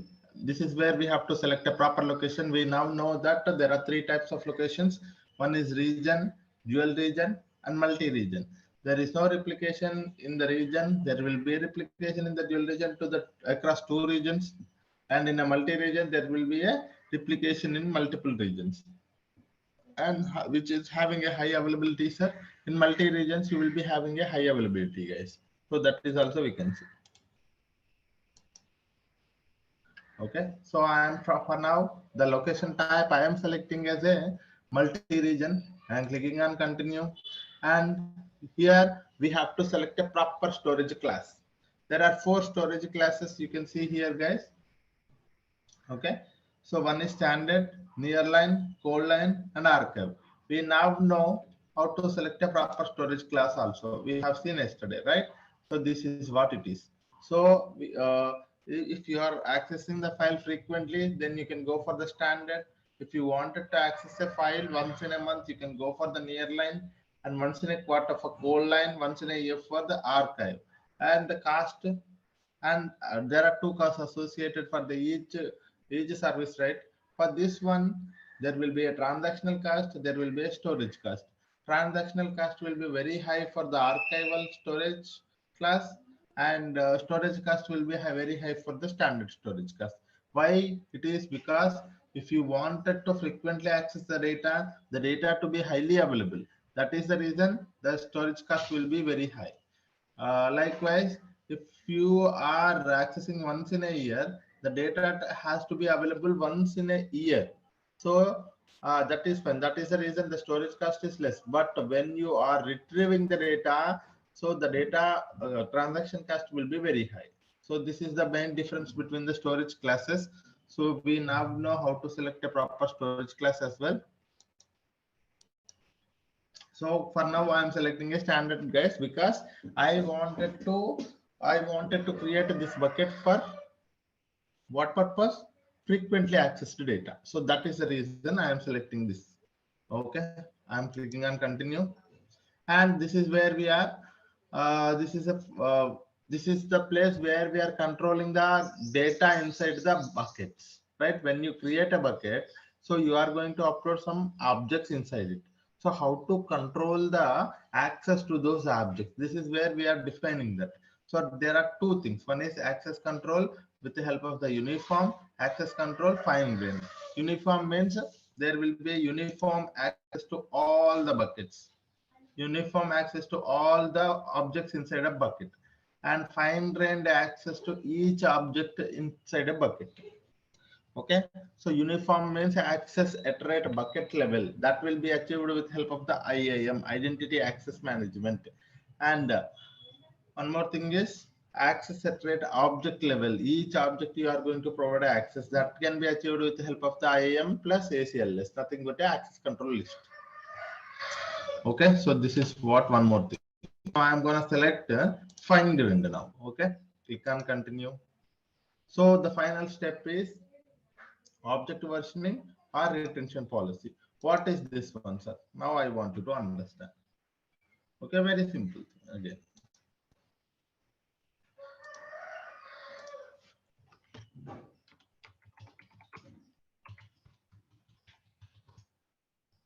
Object versioning. What is this one, sir?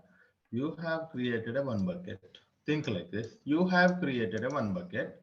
So this is your bucket. Okay. Once you created a bucket, you have uploaded a file. Think like this. You have uploaded a sales.csv file. Okay. For some purpose, you have used this file. Okay. For data processing purpose, you have used this file. Okay. So for here, you are doing some data processing.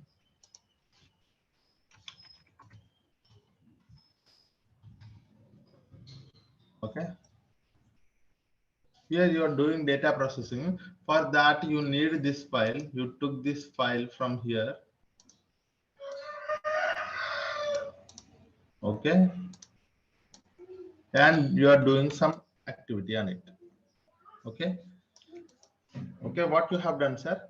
You wanted to do some data processing, data cleaning on this sales.csv from this bucket. So you have loaded that file sales.csv from the bucket, nothing but a Google Cloud storage to data processing system. And here it is.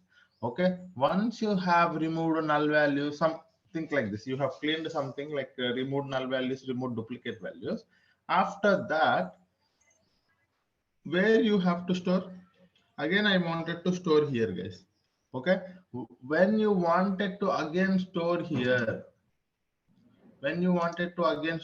now understand, sir. When you wanted to again store here, now tell me what are the options to you. What are the options? Either you can overwrite this object. Okay. Because it is the same file. Either you can overwrite this object or you can create a one more version of this object. Understand this point, sir. Either you can overwrite this object, okay, like this. For example, you keep this file here and keep it here. That means the file was overwritten. That means what happened, sir? The original file is gone. The new file with the clean data is there. So this is one way of doing it. So this is a object versioning. For this point of time, you don't need to be object versioning. Okay, you don't need to select the object versioning. But sir, I don't want that. What I want is like whenever I do some kind of activity on my file, I wanted to create a one more version of it. What I wanted to do, sir, I wanted to have a one more version of it. Now, if I store this file here, it should be a one more file, one more version, and one more object like this. Sales.csv, it is a 01.csv. Okay, so this is how I can go for the version. So when you enable the object versioning, it will not overwrite the existing object, the original object. It will create a one more object, sir. Okay, sales. Okay, what is this one, sir? Sales 01. 01 is your version of next version of your original file. Okay, what is the main difference between the sales.csv to the sales01.csv? So you have done some processing on top of it. Likewise, if you have taken sales.01 and csv, okay, what happened is like you have taken this file again and you done a one more versioning and you have created a one more file. Okay, if you done one more versioning, that means sales_02.csv. So this is a third version. Likewise, you can go for, if you do any times of a activity on this file, you can go for any number of versions. Okay, so this is what is nothing but object versioning. Okay, what is the main advantage of the object versioning? You can keep your original files along with the newer versions of this file. Okay, so objective versioning enables you to keep the original file as well as processed files. Okay, modified files. So this is the original file. From this one,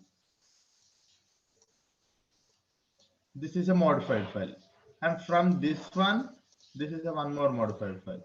From this one more modified file. This is how this is was original and this is modified. This is original and this is modified. This is original and this is modified. So this is how you will be able to create object versioning.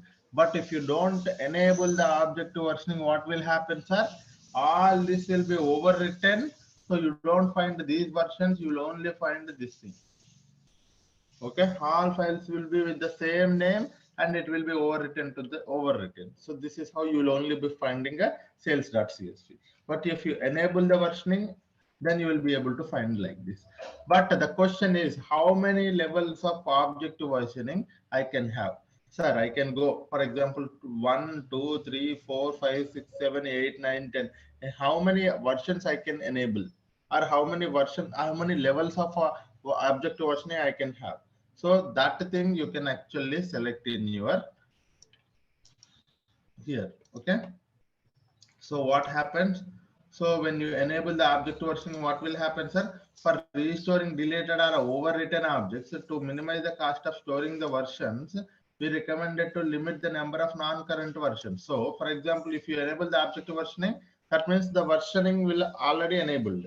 So maximum versions per object is 1. Okay, or you can select 2, or you can select 5, or you can select anything. And non-concurrent, expire non-concurrent versions after this many days. For example, sir, you select 7. Okay, so for example, what happened? Sorry, you select 4, sir. Okay, you select 4. What happened is like, so 1, this is a 1, 2, 3, and 4. One next the 5 will come, this first original file will be gone, because what will be, you select only 4 versions. Okay, so again there will be only 4 versions for that particular object. Older versions will be deleted. Again, if a new more version comes, and the very original file will be deleted. Likewise, you will be able to have. Sir, when it will be deleted? After 7 days. After 7 days, like this. For example, if you select here 3, sir. Okay, 3 versions. If you select, what will happen is like, so you selected 3, and this is your first version. This is your second version. Third version will be there. Third version. When the third version came, this file is gone. Okay, when the fourth version came, sales.04.csv, because we need only 4 version, right? When the fourth version came, this will be gone, because at a time, how many versions you want, you will be having it. Maximum number of versions will be at a time 3 only. So how it will be enabling it? The existing, the very older version will be removed. The recent last 3 versions will be available. So this is how it is going to be managing, guys. Okay, so this is what is called as objective versioning. What is meant by objective versioning, sir? Instead of overwriting the objects, you are going to enable the objective versioning for tracking purpose. Whatever the activity you are doing, right? So for that activity, you can able to track your what kind of activity you have done it. So this is what is the main advantage of objective versioning. Okay, hope you got it. Okay, and one more thing is, final thing is, what was that, sir? Retention policy. Okay, this is either object versioning or retention policy. Let me tell you now. Retention policy. So very simple, sir. Retention policy is very simple. You see here, you have created a bucket. What is this one, sir? You have created a bucket. That bucket, inside that you have uploaded a file called sales.csv. Okay, sales.csv. So if I delete this file, the file will be automatically deleted. Okay, if I try to delete the sales.csv, this file will be automatically deleted. But I don't want to delete this file until some period of time. Okay, as soon as the file is uploaded, until the some period of time, it should not be deleted. That is known as a retention policy. You put a retention period here. Okay, retention period. That retention period, if you select some 5 hours, okay, what will happen is like, if you upload a one file, if you upload a one file to this bucket, until 5 hours, that not even a single file will be able to delete it. You cannot delete it. Okay, this is your requirement in the companies, right? For example, if someone is uploading a file, no one will be able to delete the file until some period of time. So this is what is known as a retention policy, sir. You put some retention policy on top of your bucket. So as soon as you delete, as soon as you uploaded a file to the particular bucket, that cannot be deleted. If the retention period is over, you can able to delete it. Okay, that retention period can be a 5 minute, 1 minute, 1 hour, 5 hour, 10 hour, 1 minute, 1 month, 1 year. So it can be anything. Okay, so let us see what is that here. So for preventing the deletion or modification of buckets, objects for a specific minimum duration of time after being uploaded. Okay, so it is also like not only for deletion, sir, for also for modification. Two things. Okay, you cannot delete it, you cannot modify it. You don't have a right access here on this file until retention period is over. So you cannot do things. You cannot delete the file, you cannot modify the file until the retention period is over. So this is what is nothing but a retention policy. You see here. So retain the objects for, like I would say, for 3 minutes. Okay, 3 minutes means 180 seconds. Okay, so I have selected for 3 minutes, sir. Okay, so now I have selected all the things. Object versioning, I don't wanted to go for object versioning. I wanted to go for retention policy. Okay, I have selected that one. So access control is fine rendered, storage class is standard, location type is region, and the bucket name is this one. Click on create. Confirm.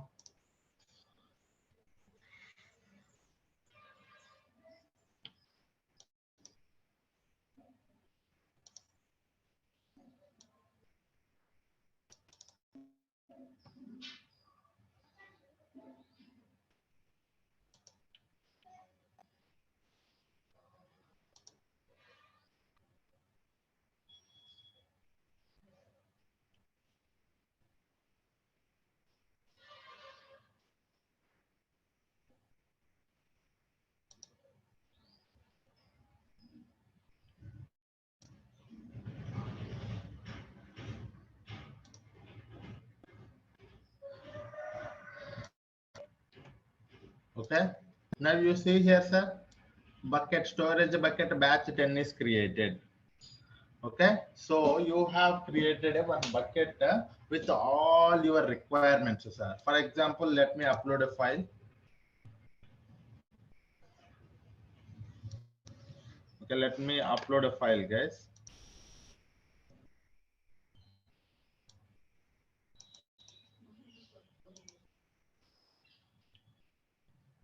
Okay, so I am uploading a CSV file, that is customers.csv. Okay, one file is uploaded. You see here customers.csv. Okay, now tell me, sir, what is the retention period? Until 180 seconds, I cannot be able to delete it, right? So if I try to delete it, so click on this file. You see here, click on delete. Click on delete. It should not be deleted because it is not 3 minutes. So it should throw an error. See, bucket could not be deleted. You can click on view details. You can see here it is failed because object has a retention policy, cannot be deleted or overwritten. After this time, you can able to do it. So this is what is a retention policy, sir. If someone wanted to delete the file within the retention period, they cannot be able to do it, sir. After 3 minutes, it is only, we have selected only 180 seconds. You can select 1 day, you can select a day, some 10 days, 1 year also you can select. So it is your own choice. This retention policy period is your own choice. For now, for demo purpose, I have selected 180 seconds. Okay. And location region is this one, storage class is this one, and public access is no public access. Sir, what is the main advantage of the Google Cloud Storage for storing the bucket as well as retrieving the data. Okay, for example, tomorrow, yeah. After retention period is over, the file will be automatically deleted. No. It will not be deleted. You can, if you wanted to delete it, you can delete it. Okay, retention policy is something that retention, my retention policy, the name itself, it is say that this file for sure will be available for this much time. Okay, for sure it will be available. Later point of time, if someone is deleted, it will not be available. If someone is not deleting it, it will be available again. But retention policy, for sure that file will be available, but for that period of time. Okay, after some time, if someone wanted to delete it, they can able to delete it. But within the retention, even though if someone try to delete it, they don't have access. Even though someone try to overwrite it, also they cannot do it. Okay, so this is something. Okay, And change that retention period, right? Sorry, we can change the retention period, right? If you want to delete now. Yes, we can change it. We can change it. For example, we can go to the protection and we can edit it. Okay, I can edit it. Now it is 180 seconds, right? You can change it to 120 seconds, or you can change it to some days. Okay, 2 days. Okay, anything. Or I don't want it to remove it at all. I don't want a retention policy at all. This you can delete it. Entire retention policy. I don't want a retention policy at all. Okay. You can delete it. Yeah. Okay, retention policy is gone. You see here, there is no retention policy option here. For example, if I try to delete it, it will be deleted.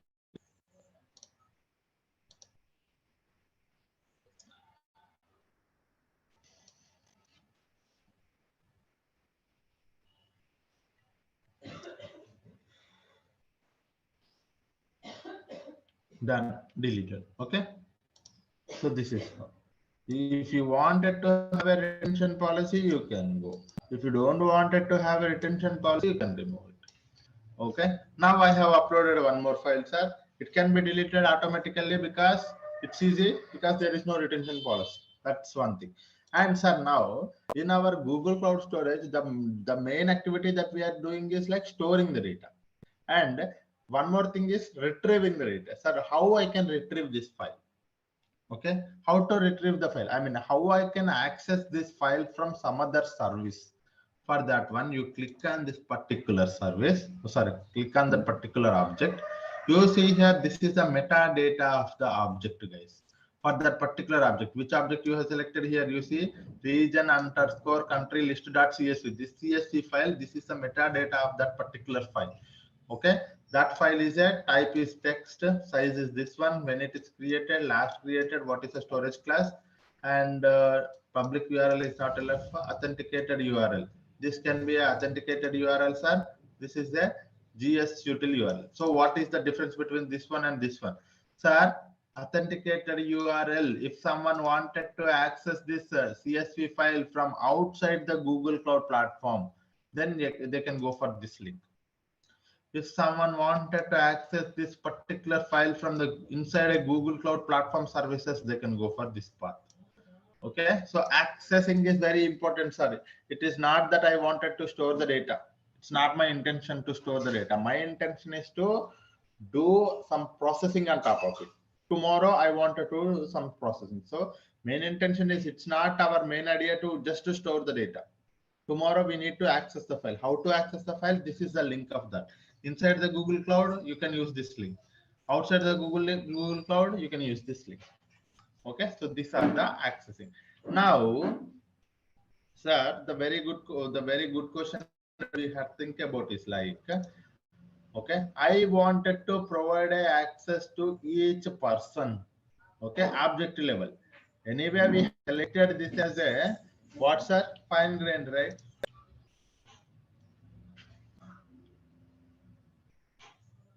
Okay, so if you click on this configuration, this is a bucket configuration, sir.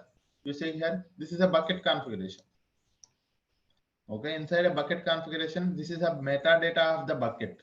So when it is created, when it is updated, what is the location? You cannot edit the location later. replication, you cannot edit it. But storage classes, if you wanted to change it to you can change it to anything. Okay, you can edit the class. Okay, sir, this is your bucket. If you wanted to access it outside the GCP, inside the GCP. Okay, access control is fine-grained. Tomorrow, if you wanted to make it as a uniform, also you make it. So now the bucket is what, sir? It is a fine-grained access. The control via fine-grained. Now I wanted to provide a permission to this bucket. Okay, so the access control is what, sir? Fine-grained access. So access to objects can be granted through object access control list. So this is what is this. So now there are two things that I can do. One is grant access at a object entire bucket level. So I will select some account here. Okay.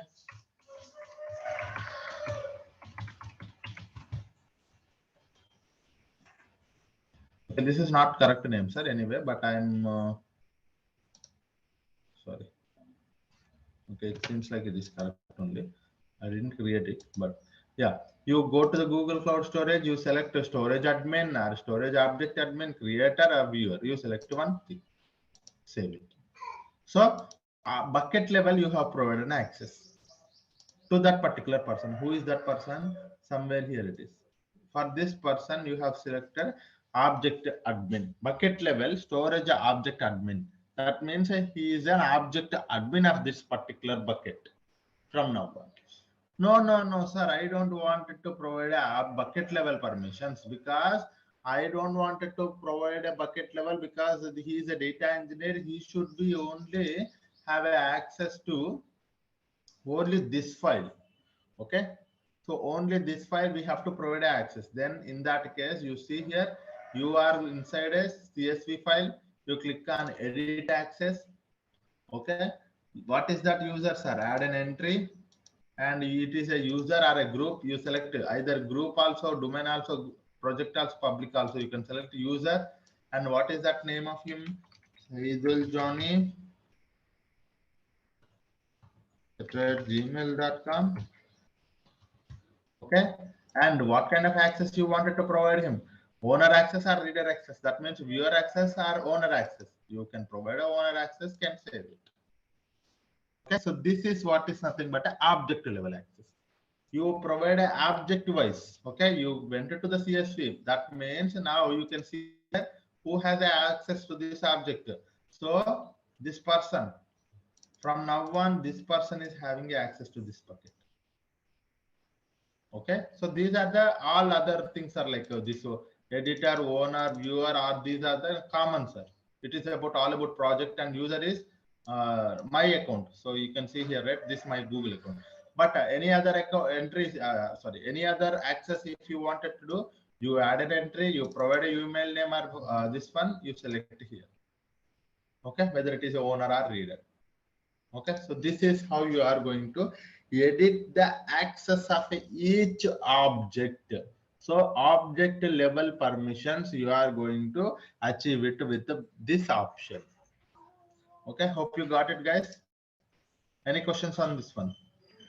Okay, hope you they got can it. able to edit the file, everything from file level permission.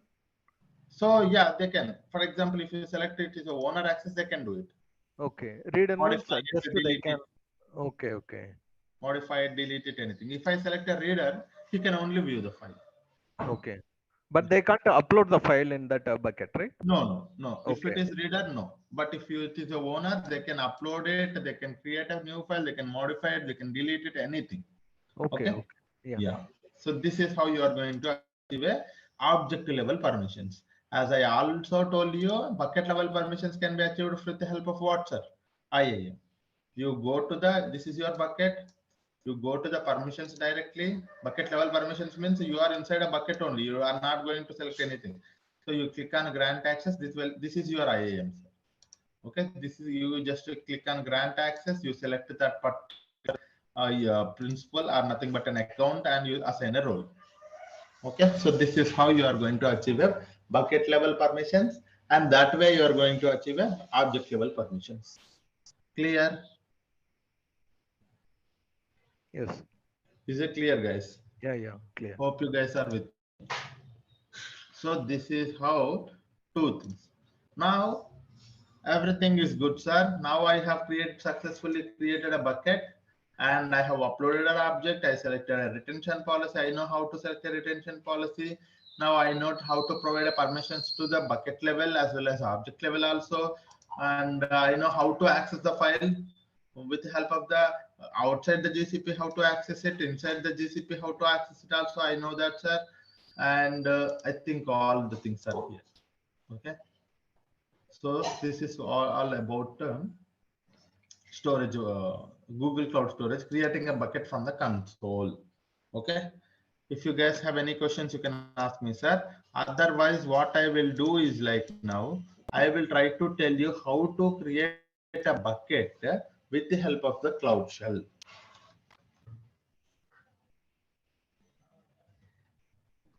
Okay. That is very simple, sir. You don't go to this thing if I say that thing because code is very simple.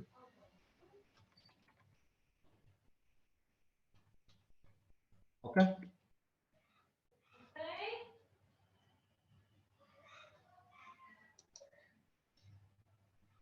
Yeah.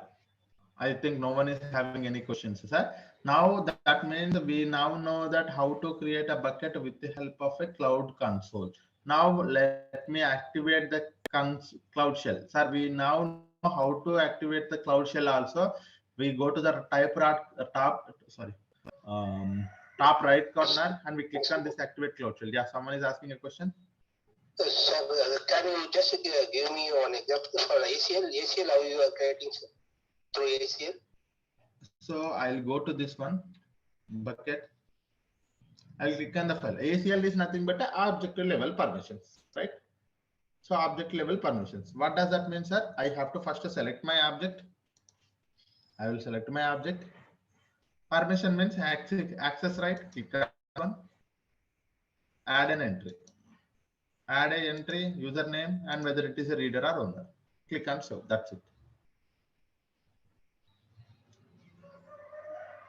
Done. Only two permissions, a reader or a owner. Yeah, there are only two permissions. Yes. Okay.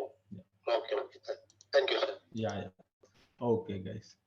So now we will see how to create a bucket with the help of the with the help of the command line tool. Okay, let me activate. So let me go to this first page. Sorry. Okay, this first page. You see here, I can activate the Cloud Shell, right? Okay, click on this activate button. So Cloud Shell will be activated here, sir.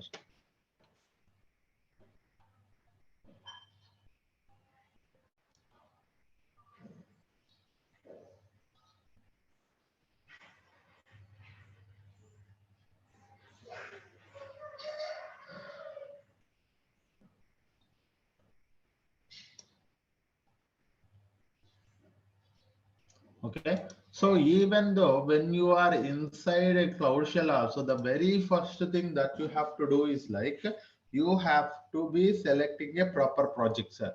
Okay, first thing, gcloud config set,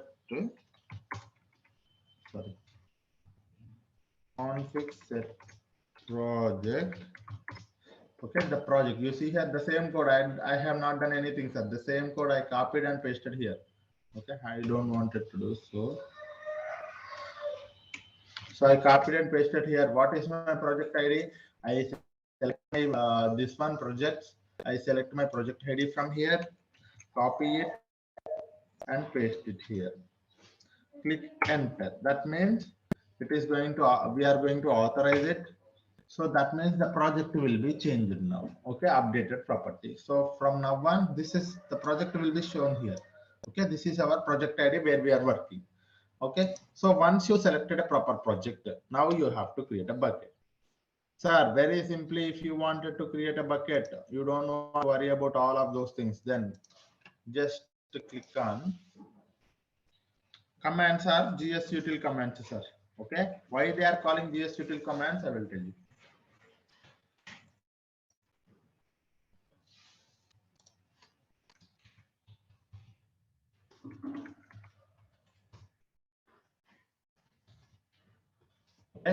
create a bucket.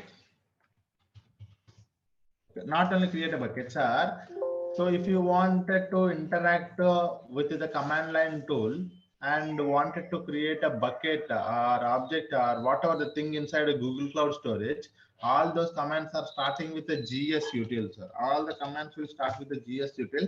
That's the reason they're going to call it as a GS util commands. Okay, all the commands will start with the GS util. So that's the reason GS util commands. So what does this GS util commands imply? GS util commands are nothing but a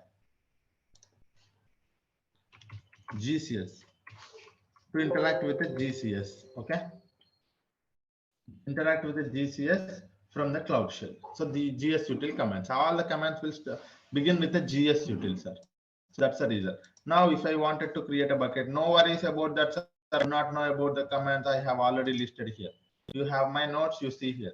So how to create a bucket and bucket properties in the shell? Select a proper project first thing, and after that GS util commands. Okay, we already know what is a GS util commands now. GS util commands are the ones, when I say GS util, you are going to interact with the Google Cloud Storage from the Cloud Shell. So that is what is GS util commands. Now you see here, sir, if I wanted to create a bucket, somewhere there will be a create a bucket. You see here at the end, create a bucket. What is this command, sir? Okay, GS util MB GS slash colon slash bucket name, we have to provide it. Okay, I will go here. GS util MB GS slash bucket name, I have to provide it, right? It should be a very unique name. We already know. If I, for example, if I give bucket /1, do you think it will be creating? Because the bucket name is already taking, right? So you see here, bucket 1 is already exist. Someone has, because it should not, it should be a globally unique name. So far, no one has used this name. So that's the reason bucket 1 might have been taken by some other people in the Google Cloud Storage, right? So that's the reason you cannot able to create it. For that one, now I will come up with a very unique name, that is demo bucket resources. Okay, so this is the bucket name I have given, sir. You see here, if I, as soon as I click on enter, you will be able to see at the top the bucket is started creating. You will be able to see here. Okay, so if I refresh it here, see here, sir, demo bucket resources created just now. Okay, very simple. By default, it will take by default location type, by default storage class. Okay, by default public access are subjected to ACLS. By default fine-grained access, protection is none. All of these things. So by default options, it will take it. No, sir. I don't wanted it to take a default actions. I wanted to create a with a different options, right? So for example, I wanted to select a proper storage class. Sir, I wanted to provide a bucket location also. Sir, I want to provide a what I would say retention policy also. You can also create a bucket like that. Okay. So this is something like this. GS util MB. Okay. You hyphen mention P, the project ID you mention here. Okay. All the things if you wanted to mention. So this is one thing. And the storage class. So hyphen C, you mention the storage class. So the storage class you wanted to do is like a near line. Okay. And if you wanted to select a location, hyphen L, the location is you wanted to select a multi-region. Okay, and the retention policy. I think it's PRC. I don't remember, sir, but it is retention policy. You select 1 minute, guys. I don't know. I forgot actually how to put a retention policy in this one. Retention period or something like that. I forgot.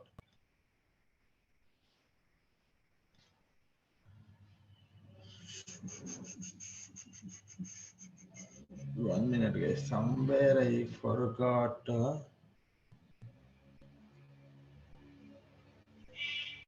bucket with the retention policy in Cloud Shell.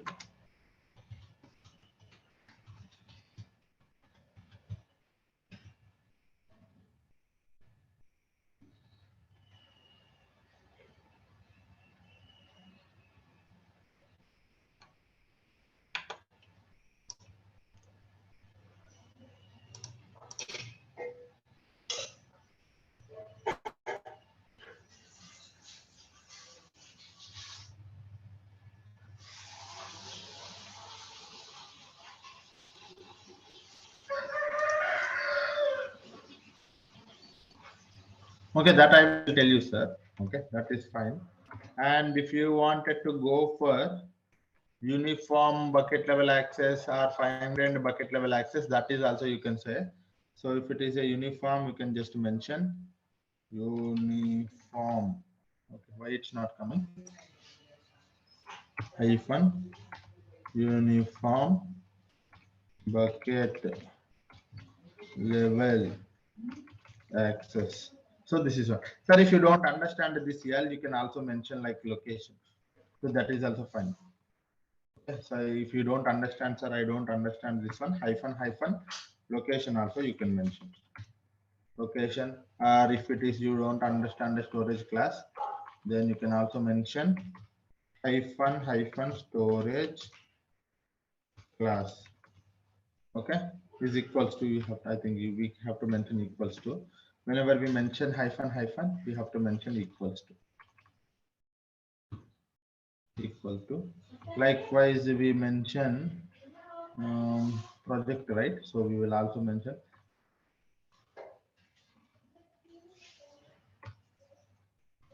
hyphen project equals to. Okay, so this is how MB we mentioning project storage class. Location spelling is wrong. Location, okay, as well as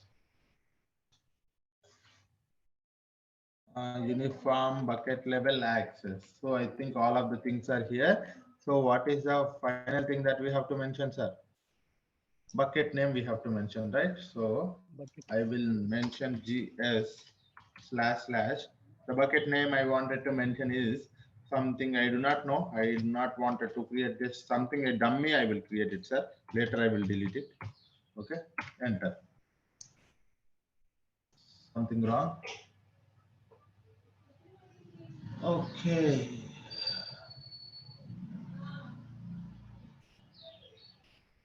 Key location -L directly I can use. Okay, you can use directly. This is what he is saying, sir.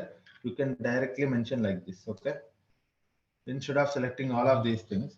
So let me just copy this thing and I will go to my notepad and we will try to write here and come here and try to do the same thing, right? Okay, if I wanted to create a full-fledged bucket, okay, let me increase the size so that you will be able to see here, guys. Okay, 16. Now, so instead of mentioning the entire bucket, he is saying that use only -p. Okay, -p, that is project ID. Storage class -c, that is nearline. Location -l, multi-region. Uniform bucket level access. Now it's showing retention also. Can you add it? Yeah, we can also now put a retention policy also. Now retention and time. So this I will mention here as somewhere retention. The time, instead of time, what I would say, some 10. By default, it will take some 10 seconds, I believe.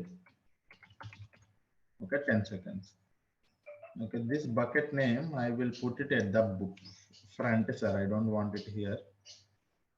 Okay, I will go here and I will mention create this bucket, and on this project, on the storage class is this one, and the location is this one. Okay, and the bucket access is uniform bucket level access, and retention policy is this one. I'm not sure how to provide this 10 seconds or just 10 is enough, but we will see. GS util MB. Let me copy this thing. Where is that? Let me clear the window. Let me provide it here.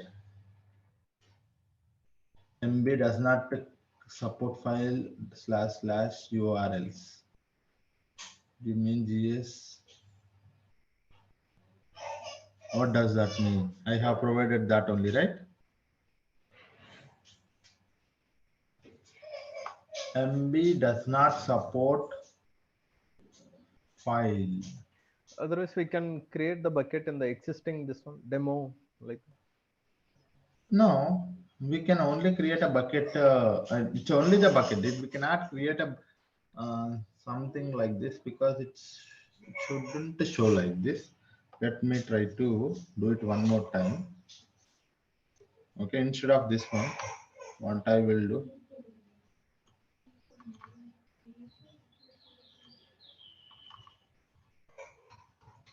We can also use one more command also, but I will also try that G cloud storage buckets create. This is also we can use it. Let's try that as well. There's some problem. So retention, something wrong with the retention, guys. Did you mean retention period? Yes. So what I will do, I will remove that retention now. For now, I don't want it to worry about it.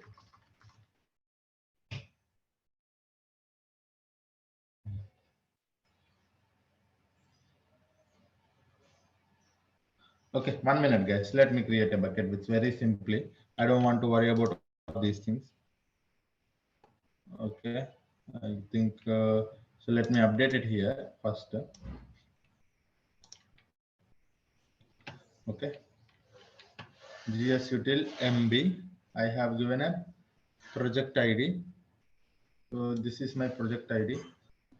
-P. I have given project ID. -C. I have given storage class. -L. I have given a multi-region. So let me remove all of these things. 1 minute. So let me just copy this thing and try to create a bucket.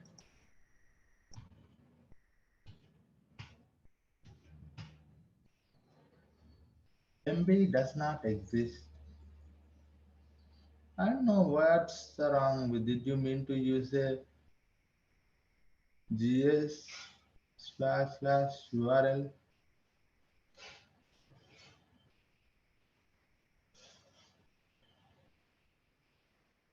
I know. 1 minute, guys. Let me see what is this error. This is the first time I'm seeing it.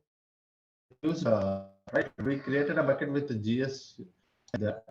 It is asking to throw this support to the domain URL. Let's see what is this error.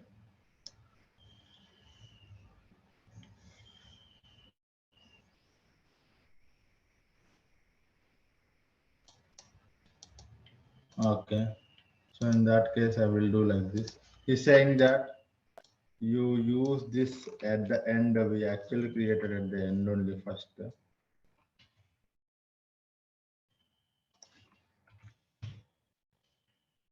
Yeah. So this is what it's trying to create it.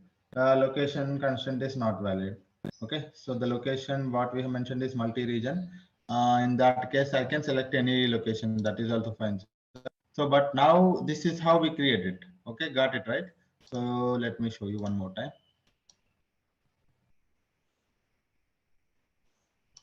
For example, if I wanted to use this particular code only to create a bucket, okay. So what we will do, I will go to the location.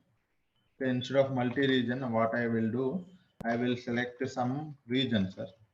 Okay, US -east-1 or just east 1. So it will create a bucket inside that location.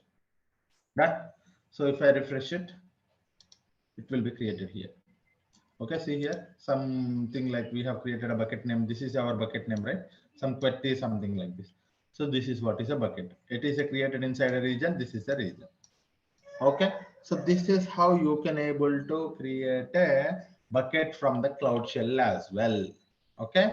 So you have created a bucket from the Cloud Shell. So this is not our just creating a bucket, right? Sir, for example, if I wanted to delete a bucket, what I can do, sir? Okay. For that, all the activity, whatever thing you wanted to do, I have listed out all the commands here, sir. Creating a bucket, this is how you create a bucket. Sir, if you wanted to delete a bucket also somewhere, delete rm, and you can just mention delete means rm. Okay, you can just mention gsutil, sorry, gsutil rm. If you wanted to delete this particular bucket, right, copy this thing, gs / this is the one. So enter, the bucket will be deleted. Or else matched, did you mean to rm minus r? Yes, sorry, rm minus r whenever you wanted to create it.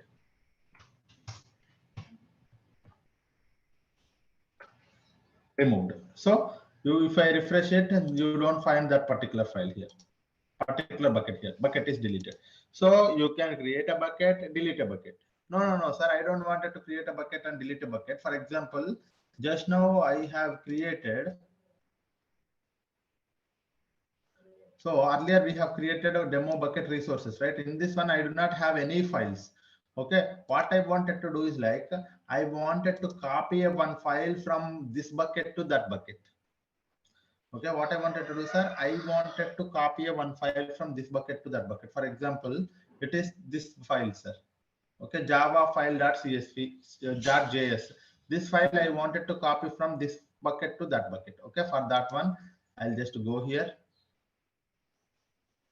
Okay, first thing I want you to understand is like copying a file.